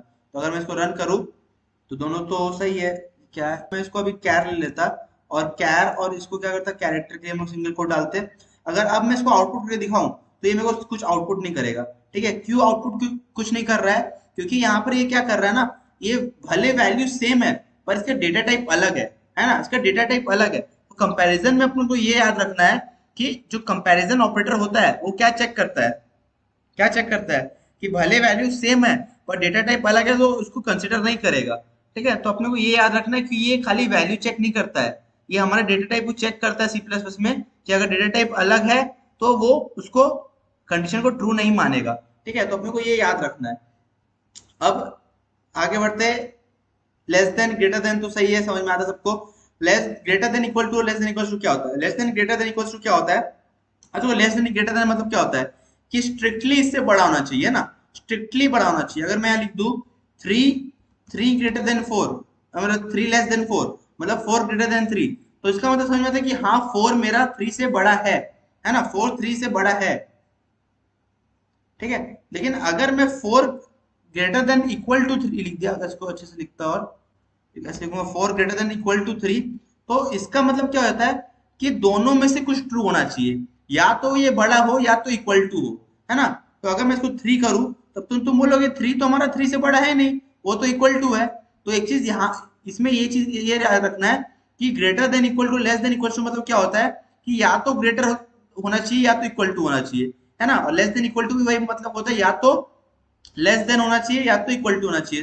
तो अगर मैं इसको रन करूं तो ये भी चल जाएगा। नॉट इक्वल टू का होता है कि नॉट इक्वल टू, अगर 3 नॉट इक्वल टू है तो वो करो, लेकिन पर ये मेरे को कुछ आउटपुट नहीं देगा क्योंकि ये 3 नॉट इक्वल टू 3 नहीं है, ये इक्वल टू 3 है। तो नॉट इक्वल टू का मतलब क्या होता है कि ये equal to not equal to होना चाहिए, है ना। तो अगर मैं यहाँ पर 4 कर दूं तो मेरे को आउटपुट क्या देगा, यस, मतलब कि ये 4 नॉट इक्वल टू 3 है। तो ये था ऑपरेटर के बारे में। ठीक है, तो ऑपरेटर था हमारा ये रिलेशनल। अब आता है लॉजिकल। लॉजिकल ऑपरेटर में हम लोग क्या पढ़ेंगे वो देखते हैं। ठीक है, लॉजिकल ऑपरेटर में हमें 3 4 चीजें पढ़नी है। एंड और एंड लॉजिकल नॉट। देखो एंड मतलब क्या होता है, अब तुमने 12th में ये पढ़ा होगा I think so, logic gates पढ़ा होगा, है ना। तो सेम वैसा ही है। एंड मतलब क्या होता है कि दोनों कंडीशन ट्रू, है ना। अगर मान लो दोनों कंडीशन ट्रू, अब ट्रू कैसे मानते हैं मैंने बताया, ट्रू कैसे मानते हैं, सॉरी इसको अच्छे से लिखते, हटाते हैं इसको और अच्छे से लिखते हैं। ठीक है, ट्रू क्या मानते हैं, ट्रू किसको मानते हैं, डेस्कटॉप में 1 को, है ना। और फॉल्स मतलब क्या होता है कंपाइलर में, 0। तो अगर दोनों कंडीशन ट्रू है तो मेरा आंसर क्या आएगा, आउटपुट यस, मतलब ट्रू। अगर दोनों फॉल्स है तो फॉल्स। अगर एक भी ट्रू है, मान लो एक भी ट्रू है तो कंडीशन क्या होगा, फॉल्स। क्यों, क्योंकि एंड मतलब क्या बोलता है, एंड मतलब मेरा दोनों कंडीशन ट्रू होना चाहिए। और मतलब क्या होता है, या तो ये या तो वो, है ना। और मतलब क्या होता है कि या टी और कॉफी, टी और कॉफी मतलब क्या होता है, या तो मेरे को चाय दो या तो मेरे को कॉफी दो, दोनों चलता है। लेकिन टी एंड कॉफी मतलब मेरे को टी भी चाहिए, मेरे को कॉफी भी चाहिए। ठीक है, तो एंड और मतलब यही होता है। अब इसको लिखने का मतलब, लिखने का सी प्लस में क्या लिखते हैं, कैसे लिखते हैं अपन, एंड को लिखते हैं डबल डबल एम्परसेंड से। ठीक है, और को कैसे लिखते हैं, और को लिखते हैं सिंगल 2 लाइन डालना। ठीक है, तो ये क्या हो गया, एंड एंड मतलब इसको एंड बोलते हैं। ठीक है, तो 2 एम्परसेंड मतलब एंड और को इससे लिखते हैं। और नॉट मतलब लॉजिकल नॉट। ठीक है। नॉट जैसे नॉट इक्वल टू बताया वैसे नॉट, कि नॉट मतलब ये मेरा नॉट, ये इससे जैसे मान लो नॉट मतलब क्या होगा, वन का जीरो, जीरो का वन, है ना। अगर नॉट ऑफ जीरो बोला मतलब जीरो नहीं होना चाहिए, तो क्या होगा आंसर, वन होगा। अगर नॉट ऑफ वन बोला तो क्या होना चाहिए, जीरो होगा। ठीक है, तो नॉट मतलब उसका उल्टा, कोई चीज का भी उल्टा वो नॉट होता है। ठीक है, लॉजिक गेट्स में पढ़े ही है। ठीक है, तो नॉट मतलब क्या हुआ, returns true if the operand is false और जीरो। ठीक है, अगर फॉल्स है मतलब जीरो है तो वन प्रिंट करो, अगर जीरो है तब भी ट्रू प्रिंट करो, मतलब जो भी जीरो या फॉल्स है, मतलब फॉल्स को जीरो ही बोलते हैं ना, फॉल्स को क्या लिखते हैं, जीरो। दोनों में से कोई भी कंडीशन है तो क्या not of false at zero क्या होगा, वन, सिंपली। ठीक है, चलो जल्दी से इसको इसको भी देख लेते एक बार, जो तुम लोग बोलोगे कि भाई ऊपर से बताए को आया नहीं। ठीक है, तो अगर मैं लिखूँ int A equals to three, और अगर मैं सी आउट करा हूँ तुम्हें नॉट ऑफ ए, तो इसका आउटपुट क्या आना चाहिए, नॉट ऑफ ए मतलब क्या, नॉट ऑफ ए, है ना। तो आंसर क्या है, वन का जीरो होगा। ठीक है, पर एक चीज यहाँ पर याद रखना है कि जीरो को छोड़ के जितने भी वैल्यूज होता है उसको कंपाइलर क्या मानता है, ट्रू मानता है। ठीक है, पर जीरो एक ऐसा वैल्यू है जिसको वो फॉल्स मानेगा। तो अगर मैं यहाँ पर कुछ भी वैल्यू भी लिखूँ ना और नॉट करूँ तो उसका वैल्यू मेरे को क्या मिलेगा, फॉल्स ही मिलेगा, मतलब जीरो ही मिलेगा। ठीक है, तो ये डिफरेंस होता है फॉल्स एंड ट्रू में, बुलियन में मैंने बताना भूल गया। तो अगर मैं वन भी लिखूंगा तो इसका मतलब उल्टा मेरे को क्या देगा, वैल्यू जीरो देगा। लेकिन अगर मैं यहाँ पर जीरो लिख दूं, अगर मैं जीरो लिख दूं तो नॉट क्या मिलेगा, नॉट ऑफ जीरो वन। ठीक है, यहाँ पर कुछ अलग वैल्यू नहीं मिलेगा, क्योंकि कंपाइलर ट्रू वन समझता है, पर हम लोग वैल्यू कुछ भी दे सकते हैं जो कंपाइलर को समझाने के लिए, कंपाइलर हमको समझाने के लिए वन ही देगा ट्रू को, पर हमको ट्रू को समझाने के लिए उसको कुछ भी वैल्यू दे सकते हैं। ठीक है, तो ये था हमारे इस ऑपरेटर के बारे में। नेक्स्ट ऑपरेटर हमारा लॉजिकल हो गया, हमने अरिथमेटिक पढ़ लिया, लॉजिकल पढ़ लिया, रिलेशनल पढ़ गया। अब आता है बिटवाइज। बिटवाइज बेसिकली हमारे बिट बिट मैनिपुलेशन के लिए होता है। जैसे मान लो कि मैंने, तुमने ये पढ़ा होगा, जैसे मान लो टू टू लिखना है मेरे को बिट, जैसे मान लो फोर लिखना है, टू नहीं लेता फोर लेता। ठीक है, अगर मेरे को फोर लिखना है बिट वाइज में, मतलब जीरो और वन के में लिखना है, तो मैं क्या लिखूंगा इसको, जीरो जीरो और वन लिखूंगा, मतलब सॉरी यहाँ पर लिखता वन जीरो जीरो, अच्छे से वन जीरो जीरो। तो इसको कैसे डिनोट करते हैं, टू का पावर जीरो, टू का पावर वन एंड टू का पावर टू, है ना।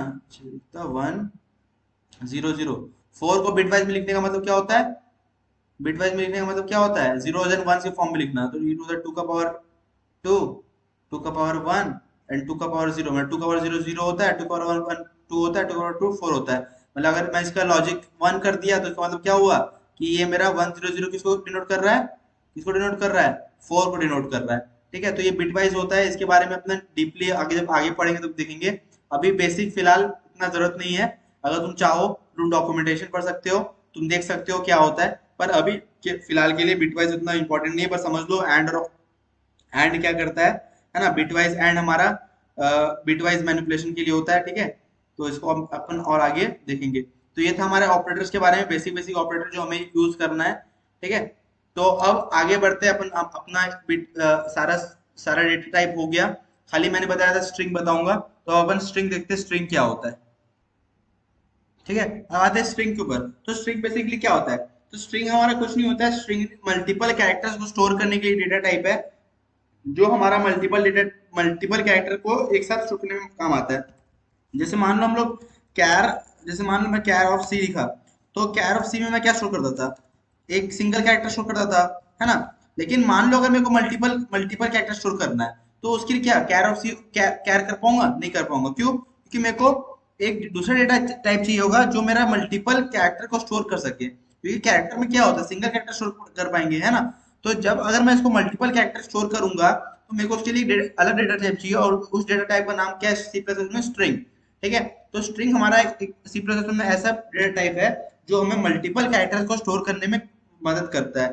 ठीक है, अब स्ट्रिंग के बहुत सारे फंक्शंस है, बहुत सारे टाइप्स है, टाइप्स बोल रहा मैं, फंक्शंस है, और उसकी फंक्शनैलिटी वो देखते क्या होता है। तो स्ट्रिंग बेसिकली हमारा क्या है, डेटा टाइप मल्टीपल कैरेक्टर्स को स्टोर करने में काम आता है, ये तो समझ में आ गया, बढ़िया बात है। ठीक है, अब मान लो मेरे को स्ट्रिंग में कुछ ऑपरेशन करने हैं, तो स्ट्रिंग में हम सिंपल ऑपरेशन ऐड कर सकते हैं। जैसे मान लो मैं यहाँ पर लिखता CSW, ठीक है, और मैं सिंपली इसको ना एक दूसरा स्ट्रिंग बनाता, स्ट्रिंग स्ट्रिंग बी बना लिया मान लो, और मैं यहाँ पर लिख दूँ कोड। ठीक है, और यहाँ पर अगर मेरे को दूसरे स्ट्रिंग में इसको स्टोर कराना है, ठीक है, मान लो दूसरे स्ट्रिंग में स्टोर कराना है ई में, तो मैं सिंपली यहाँ लिख सकता है एस प्लस बी। ठीक है, मेरे को मान लो इसको समेशन स्टोर कराना है, मैं सिंपल एस प्लस बी लिख सकता। और अगर मैं इसको सी आउट करके दिखाऊं सी आउट ई, तो मेरे को ये क्या मिलेगा, ये मिलेगा मेरे को सी एस डब्ल्यू कोड। ठीक है, तो ये एक कॉन्कैटिनेट फंक्शन है जो मेरे को बताता है कि हम स्ट्रिंग को डायरेक्ट कॉन्कैटिनेट कर सकते हैं, मतलब स्ट्रिंग को प्लस कर सकते हैं। तो अब ये प्लस वैसा नहीं है कि ये एडिशन हो जाएगा, ऐसा नहीं कि ये एडिशन होगा। ये एडिशन कैसे होगा कि पहले एक वर्ड आएगा फिर उसके बाद वो दूसरे वर्ड अटैच होके आएगा। तो ये कॉन्कैटिनेट होता है, ये कॉन्कैटिनेट फंक्शन बोलते हैं इसका, जो डायरेक्ट हम लोग प्लस ऑपरेटर यूज कर सकते हैं और वो वर्ड उसका कॉन्कैटिनेट हो जाएगा। ठीक है, तो ये एक स्ट्रिंग होता है। उसके बाद मान लो कि मेरे को स्ट्रिंग का साइज पता करना है, तो स्ट्रिंग का साइज पता करने के लिए मेरा प्री डिफाइंड फंक्शन है साइज फंक्शन। से मान लो मेरे को एस में कितने कैरेक्टर्स है मेरे को पता करना है, मैं सिंपली लिखूंगा एस डॉट साइज। ठीक है, साइज हमारा प्री डिफाइंड है फंक्शन है पहले से सी प्लस में। ऐसे बहुत सारे प्री डिफाइंड फंक्शन है, अपन आगे आगे बात करते जाएंगे, जैसे आगे बढ़ेंगे। मैक्स होता है हमारा, मीन फंक्शन होता है हमारा, सील फंक्शन होता है हमारा, फ्लोर फंक्शन होता है हमारा। ठीक है, तो ये सब सारे फंक्शंस है, तुम लोग इसके बारे में सर्च भी कर सकते हो और हम लोग आगे पढ़ेंगे तो समझेंगे भी क्या होता है। ठीक है, तो कोई दिक्कत वाली बात नहीं है, डरने वाली बात नहीं है। सब क्या है मेरे को तो याद नहीं होगा, याद वाद कुछ नहीं करना है, ये सब अपना आगे करते जाएंगे, प्रैक्टिस होगा तो सब समझ में आ जाएगा। ठीक है, तो अभी फिलहाल क्या है हमारा साइज फंक्शन। तो साइज फंक्शन बेसिकली क्या करता है, हमें साइज मतलब नंबर ऑफ एलिमेंट्स काउंट करते हैं। जैसे सी एस डब्ल्यू में कितने एलिमेंट्स है, 3। तो जैसे मैंने एस डॉट साइज लिख दिया, तो डॉट मतलब कि एस के अंदर है ना, डॉट मतलब क्या होता है एस के अंदर साइज बताओ। तो एस के अंदर साइज काउंट करके बताओ, तो कितना बताएगा 3। मेरे को क्या आउटपुट मिला 3। ठीक है, तो साइज फंक्शन से हम लोग साइज काउंट करते हैं। अब एक चीज और याद रखना है, ध्यान में रखना है कि जो स्ट्रिंग होता है ना, जैसे मान लो स्ट्रिंग मान लीजिए सी एस डब्ल्यू। अब सी एस डब्ल्यू स्ट्रिंग में क्या होता है ना कि स्ट्रिंग में ना वैल्यूज, हर कैरेक्टर का एक लोकेशन होता है। लोकेशन मतलब कि वो कहाँ पर बैठा है। हम लोग आगे एरे पढ़ेंगे तो और क्लियर होगा क्या होता है। तो स्ट्रिंग में क्या होता है ना कि हर कैरेक्टर को, अब देखो स्ट्रिंग क्या होता है, मैंने बताया कि मल्टीपल कैरेक्टर का कॉम्बिनेशन होता है। तो हर कैरेक्टर का वहां पर एक जगह मिलता है कि तुमको यहाँ बैठना है, और उस जगह को बोलते हैं हम लोग इंडेक्स। ठीक है, तो बेसिकली हमारा इंडेक्स होता है 0 to n-1, 0 to n-1, n-1 से अच्छा मैं बोलता साइज -1। ठीक है, 0 to साइज -1 हमारा इंडेक्स होता है। और इंडेक्स क्या हो गया, जगह। मतलब इस स्ट्रिंग में सी कहाँ बैठा है, तो तू नहीं समझ पाओगे। तुम तो बोलोगे कि तुमको समझ में नहीं आ रहा, तुम तो बोलोगे एस के पहले बैठा है, दो डब्ल्यू के दो पहले बैठा है, तो तुम नहीं बोल पाओगे। तो अगर मेरे को सी को एक्सेस करना है, तो मेरे को कैसे करना पड़ेगा, इंडेक्स की मदद से। और इंडेक्स की मदद से कैसे लिखेंगे, 0 to n-1 इंडेक्स होता है, मतलब जीरो पे कौन बैठा होगा, सी। मान लो अगर मेरे को सी को एक्सेस करना है, तो उसका इंडेक्स क्या है, जिससे मैंने बताया इंडेक्स 0 to n-1 होता है। मतलब सी का इंडेक्स क्या होगा, 0। मतलब सी कहाँ बैठा है, 0 पे बैठा है। एस कहाँ बैठा है, 1 पे। ऐसे टी कहाँ, डी डब्ल्यू कहाँ बैठा है, 2 पे। मतलब 0 to n-1, तो 0 1 2, और साइज क्या था 3, तो हुआ ना साइज -1। तो 0 to साइज -1 क्या होता है, हमारा इंडेक्स होता है। तो अगर मेरे को सी को एक्सेस करना है, तो मैं क्या लिखूंगा, एस ऑफ 0। और अपन क्या लिख, स्क्वायर ब्रैकेट में लिखते हैं एस ऑफ 0, मतलब इसका मतलब होता है एस ऑफ 0। एस ऑफ 0 मतलब एस 0 पोजीशन में कौन बैठा है, एस पे, वो बताओ। तो कौन बैठा है, सी बैठा है। ठीक है, अब ऐसे ही हम लोग क्या कर सकते हैं, वैल्यू भी चेंज कर सकते हैं। अगर मैं कर दूं यहाँ पर कि एस ऑफ 0 को तुम कर दो ए कर दो। ठीक है, अब मैं अगर आउटपुट करूँ तो क्या मिलेगा, मेरे को ए मिलेगा, ए मिल जाएगा। ठीक है, अब तुम बोलोगे कि अगर इसको मैं डबल इन्वर्टेड कॉमा में लिख दूंगा, क्योंकि हम तो स्ट्रिंग को सॉल्व कर रहे हैं, आप सिंगल में क्यों लिखे। ठीक है, आप सिंगल में क्यों लिखे, ठीक है, अब रन करके देखते हैं ना, ये एरर देगा। क्यों एरर देगा, क्योंकि हम लोग तो अभी सिंगल कर रहे हैं ना। अभी हम लोग क्या कर रहे हैं, अभी तो हम लोग सिंगल कैरेक्टर को चेंज कर रहे हैं। एस ऑफ 0 क्या बता रहा है कि एक जगह पे, एक पर्टिकुलर इंडेक्स पे कौन कैरेक्टर बैठा है, कौन सा कैरेक्टर बैठा है। तो यहाँ पर हम लोग डबल इन्वर्टेड कॉमा नहीं लगाना पड़ेगा, सिंगल इन्वर्टेड कॉमा लगाना पड़ेगा, विच स्टेट्स द कैरेक्टर। ठीक है, तो अब ये चल जाएगा। ठीक है, तो ऐसा ऐसा फंक्शन होता है। अब नेक्स्ट बढ़ते हैं, ये था साइज हो गया, समझ गए साइज कैसे करते हैं, ये समझ गए सब कुछ। ठीक है, अब नेक्स्ट बढ़ते हैं। अब मान लो हमारे पास दो स्ट्रिंग है, इसको कॉपी कर लेता लिखने से अच्छा। ठीक है, इसको कॉपी करने से अच्छा मैं इसको कमेंट आउट कर देता, कमेंट हटा देता। अब मान लो कि मेरे को इसको आउटपुट करना है, तो मैं क्या करूंगा, सी आउट एस लिखूंगा, है ना, स्पेस लिखूंगा, सी आउट बी लिखूंगा। ये इससे मेरे को क्या मिलेगा, दोनों स्पेस देके आउटपुट मिल जाएगा, मतलब C S W space code मिल गया।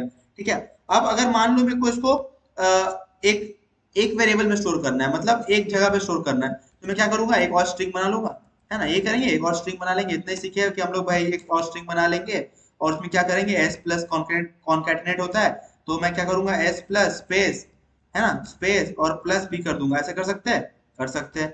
अब मैं अगर यहाँ पे सिंपली कर दूं एस को आउटपुट, एस को नहीं कर सकता है, यहाँ पर एस 1 कर देता। ठीक है, S1 कर देता हूँ। अब S1 का आउटपुट करूँ तो मेरे को क्या मिल जाएगा, सेम आउटपुट मिलेगा जो इसमें मिला, CSW स्पेस कोड। यहाँ पर मैंने सेमी कॉलन नहीं डाला, ठीक है, सेमी कोलन डालो। अब सी आउट एस वन करेंगे तो सेम कोड मिला, सी एस डब्ल्यू जो इसमें मिला था पहले कोड से, ठीक है। अब यहाँ पर एक फंक्शन आता है गेटलाइन फंक्शन, ठीक है। गेटलाइन फंक्शन क्या करता है, गेटलाइन फंक्शन हमें आउटपुट करने में मदद करता है। तो अगर मेरे को इस कोड को आउटपुट करना है C S W space code, तो मैं सिंपली क्या लिख सकता था इसकी जगह, सिंपली क्या लिख सकता था, गेटलिन सीन एस वन, ठीक है। तो अगर मैं यहाँ पर इसकी जगह लिखा, अगर मैं इसकी जगह लिखूँ तुम्हें, अगर मैं तुमको यहाँ पर लिखूं get line function S1 cin, sorry पहला आर्गुमेंट सीन रहेगा कि मेरे को सीन लेना है, और अगर मैं तुम्हें S1 दे दूं, ठीक है, और अगर मैं तुमको यहाँ पर आउटपुट कराऊं सी आउट C1 S1 को, तो सबसे मैं सीन करूंगा, ठीक है। S1 वाज नॉट डिक्लेयर्ड क्योंकि मैंने यहाँ डिक्लेयर नहीं किया, तो स्ट्रिंग S1 कर लेता, यहाँ पर स्ट्रिंग S1 कर लेता, ठीक है। तो यहाँ पर अगर मैं लिख दूं सी एस डब्ल्यू कोड, ठीक है, तो ये मेरे को आउटपुट देगा सी एस डब्ल्यू कोड। देखो अब इसने क्या किया, अब तुम तो बोलोगे कि S1 हमारा एक एक एक वेरिएबल स्टोर करेगा, और जैसे हमने पढ़ा था कि सीन में क्या होता है, सीन में मतलब जैसे स्पेस मिलता है तो समझता है दूसरा वैल्यू है, लेकिन आपने तो यहाँ अलग बता दिया, गेटलाइन में तो कुछ अलग ही हो रहा है, तो ये क्या होता है। तो आप बता दो गेटलाइन क्या होता है। तो गेटलाइन क्या करता है ना, गेटलाइन हम हमारे स्पेस को इग्नोर करता है, मतलब वो क्या करता है ना, इस स्पेस को काउंट नहीं करता है, वो इसको पूरा एक मानता है। जैसे अगर मैं मान लो इसको स्पेस करके दिखाऊं, ठीक है, अगर मैं इसको वापस से रन करूं, ठीक है, अब इसको वापस से अगर रन करूं, अगर मैं यहाँ पे इसको वापस से रन करूं, अगर मैं लिख दूं सी एस डब्ल्यू और स्पेस स्पेस बहुत सारा स्पेस, और यहाँ पर मैं कर दूं कोड, तो देखना मेरे को जो आउटपुट मिलेगा ना वो सेम स्पेस लेके मिलेगा, ठीक है। तो गेटलाइन फंक्शन क्या करता है ना, इस पूरे लाइन को आउटपुट लेता है, मतलब पूरे इंटीजर, पूरे इंटीजर बोल रहा है, पूरे स्ट्रिंग को आउटपुट लेगा इंक्लूडिंग द स्पेस, और उसको मेरे को आउटपुट कराएगा। पर हमारे सीन में क्या होता है कि वो स्पेस को इग्नोर करता है ना, सीन क्या करता है, वो स्पेस को इग्नोर करता है, उसको स्पेस से मतलब ही नहीं है। जैसे मान लो हमको सीन कराना क्या करते हैं, जैसे अगर मेरे को सीन कराना है तो मैं क्या लिखता है, सीन अगर मान लो S1 लिखा, सीन S1 लिखा और सीन S2 लिखा, तो इसका मतलब क्या कि अगर S1 दिया और जैसे स्पेस दिया तो समझ में आ जाएगा कि S2 हम इंटर कर रहे हैं। लेकिन यहाँ पर अगर मैं CSW स्पेस कोड लिखा, तो गेटलाइन क्या समझता है कि इसको समझता है कि एक ही वेरिएबल, मतलब एक ही डब्बा में जाएगा, S1 नाम का एक डब्बा है उसी में जाएगा। तो गेटलाइन का क्या फायदा है कि हमारे वो स्पेस को भी गिनता है और उसको एक ही वेरिएबल में मानता है, ठीक है। ये गेटलाइन का फंक्शन है। अगर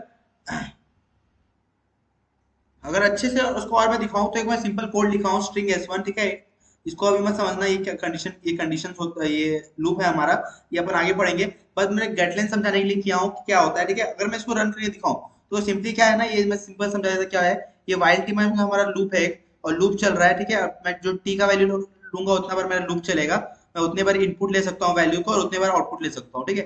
तो अगर मैं इसको आउटपुट करके दिखाऊं, जैसे मैं मान लो इसको टी का वैल्यू देता है 3, मतलब मेरे को 3 बार लूप चलाना है, मतलब 3 बार वैल्यूज एंट्री करनी है, ये 3, अगर 3 लूप, ठीक है। अब जैसे मैं इंटर क्लिक किया, अब जैसे मैं इंटर क्लिक किया तो मेरा कर्सर कहाँ पॉइंट करने लग गया, नेक्स्ट गेटलाइन सीन S1। तो गेटलाइन ने क्या समझा कि ये स्पेस भी हमारा एक इनपुट है। अब मैंने बताया कि गेटलाइन हमारा क्या करता है, स्पेस को इग्नोर नहीं करता है, स्पेस को भी समझता है, वो क्या है कि स्पेस को भी समझता है कि हमारा ये एक इनपुट है, ठीक है। तो उसने क्या किया, आउटपुट हमें स्पेस आउटपुट कर दिया, क्योंकि इसने ये कर्सर से लेके यहाँ तक क्या समझा कि ये भी हमारा एक इनपुट है और आउटपुट उसने स्पेस किया। अब मान लो अगर मैं ए बी बी लिखता, एसीसी कुछ लिखता, तो एसीसी मिल रहा है, वापस से लिखता तो ये मिल रहा है, लेकिन तुम बोलोगे कि हमारा लूप 3 बार चल रहा है तो हमें आउटपुट 3 स्ट्रिंग का लेना चाहिए, लेकिन हमने तो स्ट्रिंग 2 ही लिया, एसीसी और ये कुछ एफ बी जो अपने मन से लिया, पर ये स्पेस भी ऐड हो गया। स्पेस ऐड क्यों हुआ, क्योंकि मैंने बताया कि कर्सर गेटलाइन में क्या करता है कि जैसे ही मैंने एक वैल्यू खत्म किया तो स्पेस को एज अ सीन नहीं मानता है, वो क्या मानता है कि ये भी हमारे हमारा एक कैरेक्टर में काउंट हो रहा है, ठीक है। तो ये था एक गेटलाइन का फंक्शन। पर ये तो तुम बोलोगे ये तो खराब चीज है, मेरे को तो तीनों वैल्यू चाहिए ना, तो तुम क्या कर सकते हो, यहाँ पर कर सकते हो इग्नोर फंक्शन, ठीक है, हमारा एक इग्नोर फंक्शन यूज्ड है। तो अगर यहाँ लिख दूं सीन डॉट इग्नोर, ठीक है, अगर मैं सीन डॉट इग्नोर लिख दूं तो अब मेरा ये समझेगा कि स्पेस को मेरे को काउंट नहीं करना है। अब मैं इसको रन करूं, और अगर मैं अब यहाँ पर लूप 3 और अगर मैं डाल दूं अब वैल्यू, ठीक है, तो मेरे को देखो 3 बार वैल्यूज को इनपुट लेने दे रहा है। अब ये नहीं समझ रहा कि ये मेरे को स्पेस को भी काउंट करना है, ठीक है। तो ये फंक्शन गेटलाइन का इंपॉर्टेंस बहुत है, अपन आगे देखेंगे क्या है। उतना अपने को यूज नहीं आएगा, पर हाँ एक समझने के लिए समझ लो कि क्या होता है, कैसे वर्क करता है। ठीक है, तो ये था स्ट्रिंग के बारे में। एक चीज और है स्ट्रिंग के बारे में कि मान लो मेरे को बहुत, मैंने डेटा टाइप, जब डेटा टाइप पढ़ाया तो मैंने एक चीज नहीं बताया वहां पर कि जो भी हमने डेटा टाइप पढ़े उसकी कुछ रेंजेस रहते हैं, मतलब वो इतने वैल्यू स्टोर कर सकते हैं। अपन इसको और अच्छे से देखेंगे आगे। इतने वैल्यू स्टोर कर सकते हैं मतलब कि जैसे,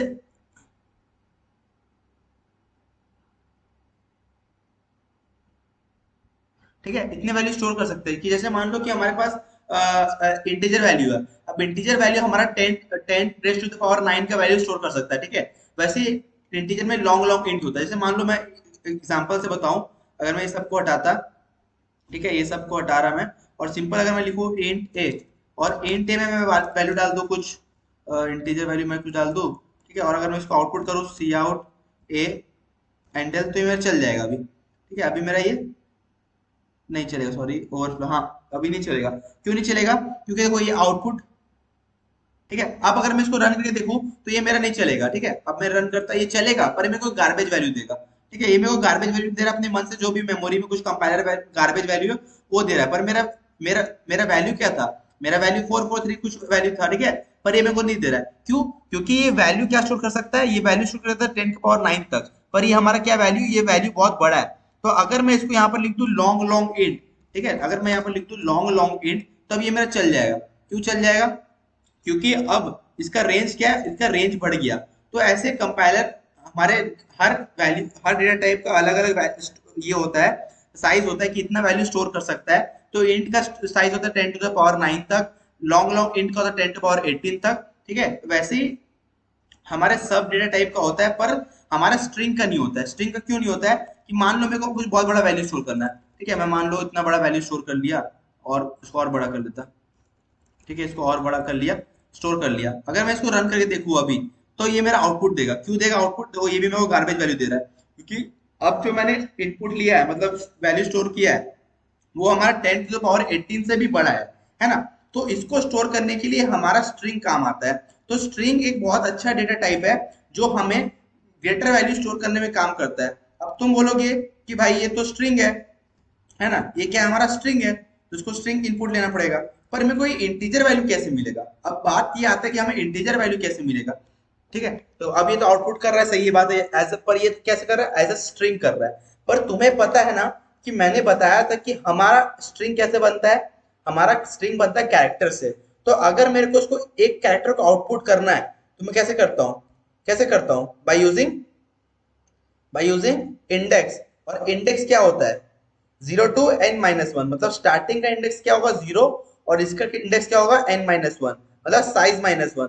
तो मतलब हमको मान लो अगर 5 को आउटपुट करना है, तो मैं क्या लिखूंगा? क्या लिखूंगा? a डॉट साइज, है ना, -1। तो उससे मुझे 5 का इंडेक्स मिल जाएगा यहाँ पर, और a ऑफ दैट इंडेक्स, तो मुझे 5 मिल जाएगा। तो अगर मैं इसको आउटपुट करके दिखाऊं, a does not name a type, ठीक है, तो मेरे को आउटपुट क्या मिल रहा है? 5 मिल रहा है। सही बात है, 5 स्टोर भी था, सही बात है। पर अभी ये क्या है? हमारा स्ट्रिंग वैल्यू है ना, हमारा ये कैरेक्टर, एज अ कैरेक्टर आया है, मतलब स्ट्रिंग में एज अ कैरेक्टर आया है। पर हमको क्या चाहिए इसमें? इसका हमको क्या चाहिए? इसका चाहिए हमको इंटीजर वैल्यू। तो अगर मैं यहाँ पर इंट लिख दूं, अगर मैं यहाँ पर इंट लिख दूं, तब तो इंटीजर वैल्यू मिलेगा? नहीं मिलेगा। क्यों? क्योंकि यहाँ पर ये टाइप कास्ट हो जाएगा। अब मेरे को उसका वैल्यू क्या मिलेगा? इसका एस की वैल्यू मिलेगा। याद है, हमने कैरेक्टर में पढ़ा था। तो 5 का मुझे 53 विच इज एस की वैल्यू ऑफ 5 वो मिला। पर मेरे को अगर इसका इंटीजर वैल्यू चाहिए, तो अगर मैं यहाँ पे लिख दूं, अगर मैं इसको लिख दूं, अगर चलो इसको अच्छे से लिखता हूँ, मैं क्या करूंगा, यहाँ पर इसको स्टोर करता इंट ऑफ बी में स्टोर करता। ठीक है, अब इंट ऑफ बी मैंने क्या स्टोर किया? ए ऑफ दिस, है ना, ए ऑफ दिस -1, मतलब बी में क्या स्टोर हो गया? बी में स्टोर हो गया इसका एस की वैल्यू। अगर मैं इसको माइनस ऑफ कैरेक्टर ऑफ 0 से कर दूं, ठीक है, मतलब 0 का भी कैश की वैल्यू माइनस कर दूं, तब मेरे को इसका इंटीजर वैल्यू मिल जाएगा। अगर अब मैं इसको रन करूं, अगर मैं यहाँ पर करता हूँ सी आउट बी, अगर मैं अब करूं, तो मेरे को क्या मिलेगा? 5 एज इंटीजर मिलेगा। ठीक है, तो ये क्या मिल गया? 5 एज अ इंटीजर। ठीक है, तो बड़े वैल्यू को भी स्टोर करना, तो एज अ स्ट्रिंग हम लोग यूज कर सकते हैं, और इंटीजर में हमको कन्वर्ट करने आता ही है। अगर मैं उसके वैल्यू को 0 के एस की वैल्यू से माइनस कर दूं, तो मेरे को वो नंबर मिलना ही है एज ए इंटीजर। तो मैंने क्या किया? बी बी इंटीजर बनाया, उसमें मैंने क्या किया, लास्ट वाले एलिमेंट को कोई भी मान लो इस कैरेक्टर को मेरे को स्टोर करना है पर एज ए इंटीजर करना है, तो उसका निकाला, उसका एस की वैल्यू को जीरो के एस की वैल्यू से माइनस कर दिया, तो ऑब्वियसली मेरे को जो एलिमेंट मिलेगा वो मैंने इंटीजर में शो कर लिया, तो मेरा इंटीजर वैल्यू आ गया। ठीक है, तो एक ये तरीका होता है। ठीक है, तो ये था हमारा स्ट्रिंग के बारे में। अब आते हैं, हमारा सारा डेटा टाइप खत्म हो गया, ये हो गया। अब मैं एक, मेरे को अलग से जो रेंजेस के बारे में बताना था वो मैं अलग से एक वीडियो बनाऊंगा, क्योंकि ये बहुत लेंथी वीडियो हो जाएगा। ठीक है, मैं उसके अलग अलग वीडियो बनाऊंगा, उसमें अच्छे से समझाऊंगा ओवरफ्लोज क्या होता है, प्रिसीजन क्या होता है, हमें कौन सा डेटा टाइप यूज करना चाहिए, क्या यूज करना चाहिए। पर मैंने बस एक ओवरव्यू दे दिया कि एक मेरे को बड़ा वैल्यू स्टोर करना है तो अपन कैसे स्टोर कर सकते हैं, और इंट में क्यों नहीं स्टोर कर सकते, लॉन्ग लॉन्ग इंट में क्या स्टोर कर सकते हैं। एक चीज और मैंने बताना भूल गया कि तुमने ध्यान दिया होगा कि मैंने लॉन्ग इंट लॉन्ग लॉन्ग लिखा, पर मैंने बोला था लॉन्ग लॉन्ग इंट लिखना। ठीक है, तो लॉन्ग लॉन्ग इंट लिखो या लॉन्ग लॉन्ग लिखो, दोनों एक बराबर ही है, कोई दिक्कत नहीं है उसमें। ठीक है, अब नेक्स्ट आता है हमारा, नेक्स्ट अपन सीखेंगे लूप्स कंडीशन के बारे में। ठीक है, नेक्स्ट बेसिक टॉपिक अपना बेसिक में जो आता है वो होता है कंडीशंस और लूप के बारे में। कंडीशंस और लूप्स क्या होते हैं, तो सबसे पहले आता है कंडीशंस क्या होता है। तो सी प्लस में कंडीशंस क्या होता है ना, कंडीशन कंडीशनल स्टेटमेंट होता है। कंडीशनल स्टेटमेंट मतलब हमको बताता है कि हमें क्या चेक करना है। जैसे मान लो कुछ चेक करना है, इफ एल्स कंडीशन, मतलब बेसिकली हमारा इफ एल्स कंडीशन होता है। ठीक है, कंडीशन मतलब होता है इफ एल्स कंडीशन। अब इफ एल्स मतलब क्या हो गया। ठीक है, तो बेसिकली हमारा इफ एल्स क्या होता है, कंडीशनल स्टेटमेंट होता है जो बताता है या तो ये या तो वो, मतलब बेसिकली हमारा कंडीशन चेक करने के लिए इफ एल्स स्टेटमेंट का यूज करते हैं, इसलिए उसको कंडीशनल ऑपरेटर बोलते हैं। अब समझते हैं कंडीशनल ऑपरेटर, कंडीशनल स्टेटमेंट क्या होते हैं। मान लो हमारे पास एक बॉक्स है, अब एक बॉक्स में डिफरेंट बॉल्स है। ठीक है, मान लो एक बॉक्स है, इसको अच्छे से समझते हैं, चलो इसको अच्छे, पिंक बॉल है, ठीक है, और कुछ ले लो, ब्लू बॉल है। ठीक है, अगर मेरे को कोई बोला कि इस बक्से में से मेरे को रेड बॉल निकाल के दो, तो रेड बॉल बोल रहा है, येलो बॉल निकाल के दो, तो क्या करोगे।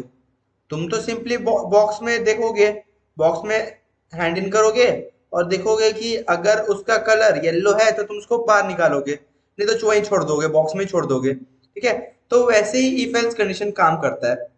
जैसे मेरे को कंडीशन मिला कि मेरे को पिंक बॉल ढूंढ के दो, तो तुम्हारे दिमाग में क्या आ गया, पिंक, एक पिंक कलर का इमेज बन गया कि मेरे को पिंक जहां दिखा वो बॉल को बाहर निकालने लगा है ना। अगर मैं तुम्हें पिंक बोला तो दिमाग में आ गया पिंक कलर, जहां पिंक मिला उसको बाहर निकाल लेना है, और अगर जो बॉल, जैसे मैंने येलो निकाला वो पिंक नहीं था, तो उसको वहीं छोड़ देना है। तो वैसे ही इफ एल्स कंडीशन होता है कि अगर मेरा कंडीशन जैसे मेरे को चाहिए, जो कंडीशन बोला गया है वो मैच हो गया, तो मेरे को कोड रन करना है, और अगर नहीं हुआ तो नहीं करना है। जैसे सपोज मान लो मेरे को अगर मैं किया इफ 3 इक्वल्स टू 3, जैसे मैंने कंडीशनल ऑपरेटर में बताया था, अगर 3 इक्वल्स टू 3 मिला तो सी आउट बोलो यस, है ना। अगर ये कंडीशन मैच किया, कंडीशन अगर मैच किया तो इस करली ब्रेस के अंदर जाओ। करली ब्रेस मतलब क्या होता है ना, कि एक पीस ऑफ कोड, एक प्रिसाइज कोड, मतलब ये कोड सिर्फ दिस कंडीशन के लिए वैलिड है ना। ये करली ब्रेस क्या बोलता है कि अगर ये कंडीशन ट्रू हुआ, मतलब ये कंडीशन ट्रू हुआ राउंड ब्रैकेट के अंदर वाला, तब ये करली ब्रेस का वाला कोड चलेगा। नहीं तो एल्स, एल्स कौन सा कोड चलेगा, दूसरे एल्स वाले करली ब्रेस वाला, नो, है ना, नो, ये चलेगा। अगर मैं इसको चला के देखूं तो क्या मिलेगा, यस मिलेगा, क्योंकि ये कंडीशन हमारा ट्रू है, 3 इक्वल्स टू 3 ट्रू है। ठीक है, तो ये होता है इफ एल्स स्टेटमेंट। अब ऐसे ही हमारा क्या मल्टीपल मल्टीपल कंडीशन लगा सकते हैं। मल्टीपल कंडीशन क्या लगाएंगे कि इफ 2 इक्वल्स टू 2, तो तुम क्या बोलेगी, यस 3 एंड 2 बोथ ट्रू, है ना, बोथ कंडीशन ट्रू। और अगर ऐसा नहीं हुआ तो एल्स। ठीक है, वापस से एल्स। तो ऐसे हम लोग क्या मल्टीपल इफ एल्स कंडीशन लगा सकते हैं। तो इसका बहुत सारा यूज है हमारे कोडिंग में, तो इसको अपन आगे देखेंगे। ठीक है, बस मैंने ओवरव्यू दे दिया कि इफ एल्स स्टेटमेंट क्या होता है, इफ एल्स स्टेटमेंट कैसे यूज करते हैं। ठीक है, अब नेक्स्ट आते हैं अपन लूप्स के ऊपर। लूप्स हमारा क्या होता है, तो लूप क्या होता है वो समझते हैं। अब मान दो कि लूप तुमने सोचा देखा होगा डेली लाइफ में कि अपन कोई भी प्लेलिस्ट को, कोई भी गाना को लूप में लगा सकते हैं, मतलब उसको बार बार रिपीट कर सकते हैं। तो लूप मतलब बेसिकली क्या होता है, कोई भी आउटपुट को बार बार रिपीट करना, कोई भी आउटपुट को बार बार यूजर कंपाइलर से लेना, उसको बोलते हैं लूप। जैसे मान लो यहाँ पर लिख दिया सी आउट, जैसे यहाँ पर लिख दिया, मान लो एक स्ट्रिंग बनाया और स्ट्रिंग में लिख दिया string S equals to code सिखाने वाला, है ना, कोड सिखाने वाला। और अगर मैं यहाँ पर कर दूं सी आउट एस, ठीक है, सी आउट एस कर दूं तो आउटपुट क्या मिलेगा, कोड सिखाने वाला मिलेगा। लेकिन अगर मैं तुमको इसको बोलूं कि तुम मुझे 10 बार इसका आउटपुट दो, मतलब 10 टाइम्स मुझे आउटपुट दो, तो तुम क्या लिखोगे, 10 बार लिखोगे सी आउट स्टेटमेंट, हाँ 10 बार लिखोगे, क्योंकि तुमने बोला कि भाई ने बोला है कि 10 बार आउटपुट करो, तो मैं तो सिंपल, मेरे को पता है कि सी आउट स्टेटमेंट से आउटपुट होता है, तो मैं सिंपल 10 बार सी आउट एस करते जाऊंगा। नहीं, ऐसा नहीं करना है। तो यहाँ पर प्ले करता है हमारा लूप का काम। तो लूप क्या बोलता है, लूप तीन लूप पढ़ेंगे अपन, एक फॉर लूप पढ़ेंगे, एक वाइल लूप पढ़ेंगे, एक डू वाइल लूप पढ़ेंगे, ठीक है। बेसिकली अपन फॉर लूप ही काम में लेंगे, क्योंकि फॉर लूप बेसिकली अपना टाइम कॉम्प्लेक्सिटी बहुत कम लेता है। अपन जब आगे देखेंगे तो देखेंगे, समझेंगे टाइम कॉम्प्लेक्सिटी क्या होता है। इसका इस वीडियो में तो नहीं, टाइम कॉम्प्लेक्सिटी का मैं एक अलग वीडियो बना दूंगा, क्योंकि ये बहुत ज्यादा लेंथी हो जाएगा, तुम लोग पढ़ भी नहीं पाओगे इतना, दिमाग हैंग हो जाएगा, ठीक है। तब अपन फॉर लूप देखते हैं। अब फॉर लूप में मेरे को क्या करना है, देखो फॉर लूप में तीन चीज होते हैं सिंटेक्स में, तीन चीज देखना है। फॉर लूप का तीन सिंटेक्स में क्या होता है, एक होता है इनिशियलाइजेशन, दूसरा होता है कंडीशन, तीसरा होता है आइट्रेशन, ठीक है। अब तुम लोग को तीनों चीज देखा देखा लग रहा होगा, है ना। अब तुम बोलोगे इनिशियलाइजेशन मैंने स्टार्टिंग में पढ़ लिया, कंडीशन अभी इफ एल्स में पढ़ लिया, और आइट्रेशन आपने पढ़ाया था हमने ऑपरेटर्स में कि आइट्रेटर होता है, ठीक है। और करली ब्रेस में पता है कि अगर ये सही होगा तो हमारा कोड चलेगा। ये तक हमने सीख गया, इफ एल्स तक सीख गए, ठीक है। अब फॉर लूप मतलब क्या हुआ वो समझो। फॉर लूप क्या बोलता है, इनिशियलाइजेशन मतलब कि तुम वैल्यू को इनिशियलाइज कर दो, है ना। इनिशियलाइजेशन मतलब वैल्यू को इनिशियलाइज कर दो। तो मैंने वैल्यूज को इनिशियलाइज कर दिया i इक्वल टू 0। अब int i मतलब लगाना, मतलब क्या हुआ कि बताना है कि i हमारा इंटीजर वैल्यू है जो 0 से स्टार्ट होगा, ठीक है, सही बात। i लेस देन काउंट, अब काउंट मतलब s का काउंट, तो कैसे मिलेगा पता है मेरे को, बताया मैंने साइज ऑपरेटर से, कि साइज क्या बताता है, स्ट्रिंग का साइज बता देगा। तो लेस देन मतलब उससे एक पहले, है ना। तो 0 टू n माइनस वन चलता है, साइज माइनस वन, तो साइज माइनस वन करने की जरूरत नहीं है, साइज से अपने को लेस देन मिलेगा, तो साइज माइनस वन ऑब्वियसली हो जाएगा। अगर मैं को इक्वल्स टू करता तब मेरे को साइज माइनस वन लिखना पड़ता, ठीक है। अब आई प्लस प्लस मतलब एक यूज हुआ फिर आगे बढ़ो, एक यूज हुआ फिर आगे बढ़ो, समझ में आ गया। आइट्रेशन मतलब क्या होता है, I equal to I plus one. अब अगर मैं यहाँ पर लिख दूं सी आउट ए, अगर मैं यहाँ पर लिख दूं C out S, sorry C out S और एंडल, तो मेरे को क्या मिलेगा, जितने नंबर ऑफ टाइम्स मैं मांगा आउटपुट उतने नंबर ऑफ टाइम्स मिलेगा। तो ये बेसिकली मैं 5 लिखता, तो इसका मतलब क्या होगा, एक बार कोड चलेगा आई 0 के लिए, फिर 1 के लिए, फिर 2 के लिए, फिर 3 के लिए, फिर 4 के लिए, फिर 5 के लिए। तो समझता अच्छे से सबसे पहले आई 0, सबसे पहले I0, ठीक है, I0 हुआ। अब लाइन टर्मिनेट मतलब सेमीकोलन, सेमीकोलन मतलब क्या होता है, लाइन टर्मिनेट। अब नेक्स्ट लाइन क्या दिखा, कंडीशन दिखा, कंडीशन क्या दिखा, i less than 5, i less than 5 क्या हुआ, 0 less than 5, condition true, condition true. अब कंडीशन ट्रू होता तो कहाँ पहुंचता है कोड, करली ब्रेस में पहुंचता है, तो करली ब्रेस में पहुंच गया। अब करली ब्रेस में उसको क्या दिखा, सी आउट एस, तो वो क्या करेगा, एस को आउटपुट करेगा, मतलब कोड सिखाने वाला को आउटपुट करेगा। अब एक बार आई को यूज, आई मतलब क्या होता है, आई को पहले यूज करो उसके बाद बढ़ाओ, मतलब आई क्या था, 0 था, तो पहले 0 को यूज कर लिया।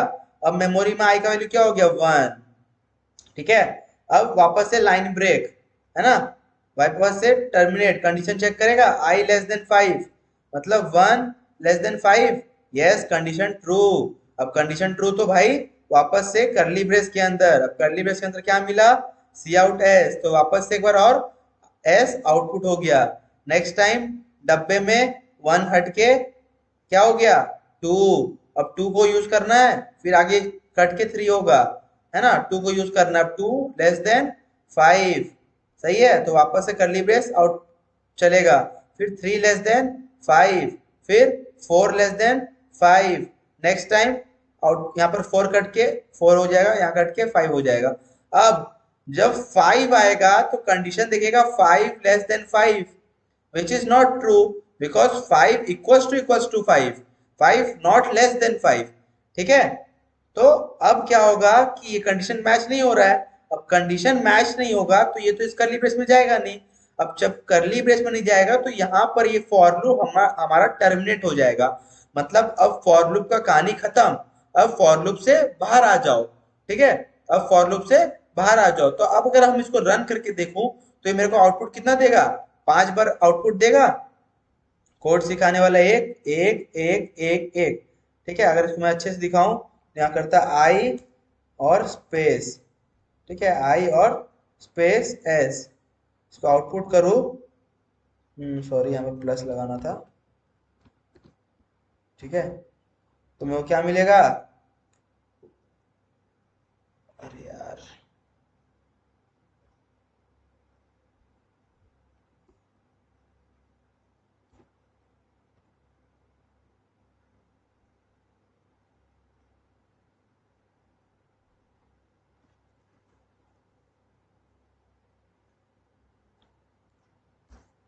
ठीक है, तो 5 बार आउटपुट मिल गया हमें। 5 बार आउटपुट मिल गया इस फॉर लूप से। तो फॉर लूप क्या होता है कि एक ही कोड को बार बार रन कराने के लिए हम लोग लूप्स लगाते हैं।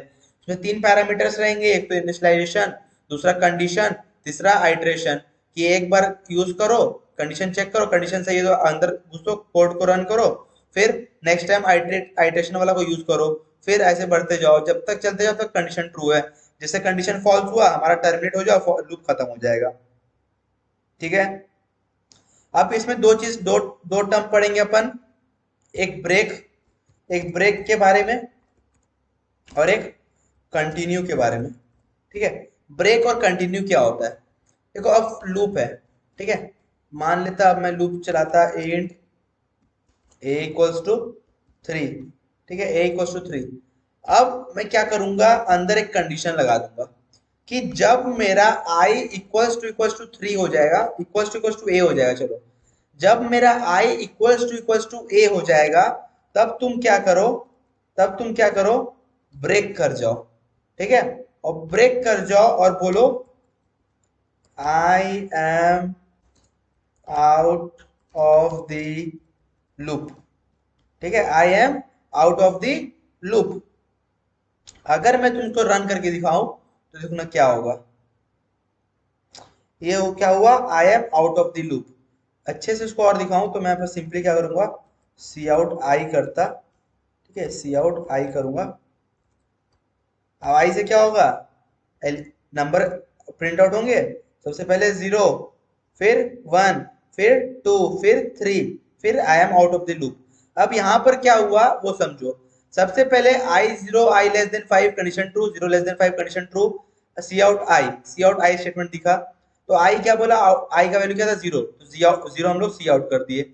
नेक्स्ट टाइम चेक किया इफ आई इक्वल्स टू ए, मतलब 0 अगर हमारा 3 के बराबर है कि नहीं, नहीं है तो भाई ये तुम चलाओ ही मत। ठीक है, next time I plus plus 1 के पास आया, 1 less than 5 condition true, I चला, 1 प्रिंट हुआ। फिर कंडीशन चेक हुआ इफ आई मतलब 1 equals to 3 not equals to, ठीक है ये नहीं चलेगा। फिर 2 प्रिंट आउट हुआ, ये नहीं चलेगा।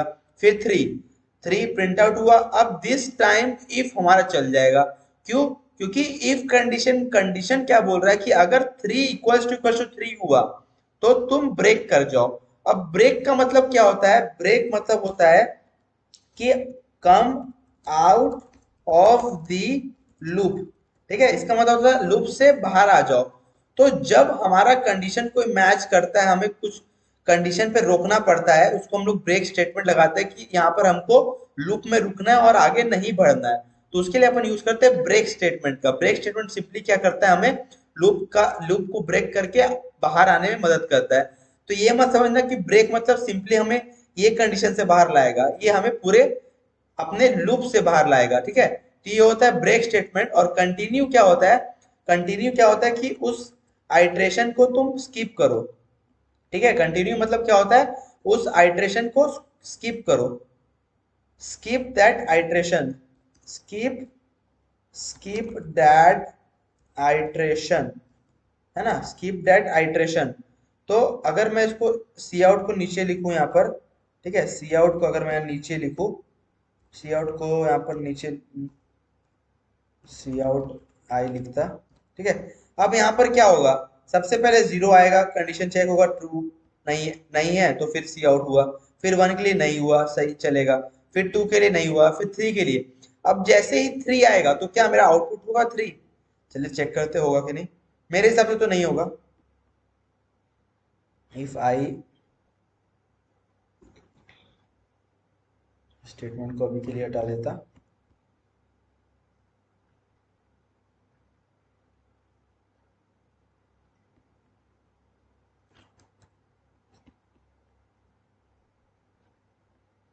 ठीक है, हमें आउटपुट क्या मिला? 0 1 2 3 2 4। लेकिन हमारा लूप कैसे चल रहा है? हमारा लूप 5 बार चल रहा है ना, 0 2 4, 0 1 2 3 4। पर हमें वैल्यू क्या मिला? 3 तो मिला ही नहीं। पर 3 कहाँ गायब हो गया? तो वो गायब किसने किया? कंटिन्यू स्टेटमेंट ने। तो कंटिन्यू क्यों यूज करता है? कि मान लो हमको कुछ आइट्रेशन पे वैल्यूज को नहीं चलाना है, उस आइट्रेशन को स्किप करना है, उसके लिए अपन कंटिन्यू का यूज करते हैं। तो यहाँ पर क्या हुआ? सबसे पहले 0 आया, नहीं चला, कंडीशन नहीं चला, तो सी आउट आई किया। फिर 2 नहीं चला तो आउटपुट किया। फिर 3 नहीं चला तो आउटपुट किया। अब जैसे ही 3 आया तो 3 इक्वल्स टू 3, तो ये मैच कर गया। तो अब ये कोड चलेगा। अब ये कोड क्या मिला? कंटिन्यू। तो ये इस लूप को, इस कंडीशन को स्किप कर दिया, मतलब इस आइट्रेशन को स्किप कर दिया। मतलब 3 हमारा आउटपुट नहीं होगा। अब हमारा आइट्रेशन जो पॉइंटर होता है, मान लो यहाँ पर एक ऐसा समझते हो पॉइंटर है, ठीक है, पॉइंटर यहाँ आया। अब वो देखा कि हमको कंटिन्यू मतलब स्किप करना है, तो ये क्या करेगा? यहीं से इसको रिवर्स कर देगा। ये इसको यहाँ पर ये कोड रन करने नहीं देगा, ठीक है। ये यहीं से घूम के वापस चल जाएगा। तो घूम के जब वापस जाएगा तो उसको 4 मिलेगा। और 4 को चेक करेगा, 4 नहीं मैच नहीं किया, तो ये सी आउट 4 किया। इसलिए हम आउटपुट क्या मिला? 0 1 2 4। अब तुम इसको लिख के कोड को और अच्छे से अपने हिसाब से लिखना, समझना, तब तुम्हें क्लियर होगा क्या होता है, कैसे होता है। ठीक है, तो ये था फॉर लूप। सेम होता है हमारा while loop and do while loop. While loop का सिंटेक्स थोड़ा अलग है। जैसे फॉर लूप में हमने इनिशियलाइज किया, कंडीशन डाला और फिर आइटरेशन डाला। अपने को यहाँ पर क्या करना है? जैसे मान लो int int T int A equals to 4 लिख दिया, ठीक है। और अगर मेरे को इसका लूप चलाना है तो मैं क्या लिखूंगा? वाइल की मदद से वाइल ए, ठीक है, वाइल ए लेस देन, तो वाइल ए माइनस माइनस, ठीक है, और सी आउट सी एस डब्ल्यू। अगर मैं ऐसा किया तो ये क्या होगा? जब तक मेरा जब तक मेरा ए 0 नहीं होता है तब तक लूप चलाओ। ठीक है, इसका मतलब क्या है? कि जब तक मेरा कंडीशन 0 नहीं होता है तब तक लूप चलाओ। तो हम इसको ऐसे भी लिख सकते थे, if A not equals to 0, है ना, नॉट इक्वल्स टू पढ़े कि जब तक, नॉट इक्वल्स टू मतलब क्या होता है? जब तक 0 के इक्वल नहीं हो, मतलब जब तक ए 0 इक्वल इक्वल टू नहीं हुआ तब तक कोड चलाओ। तो आंसर मेरे को क्या मिलेगा? कुछ गलती लिखा, नॉट इक्वल्स टू लिखो उसको।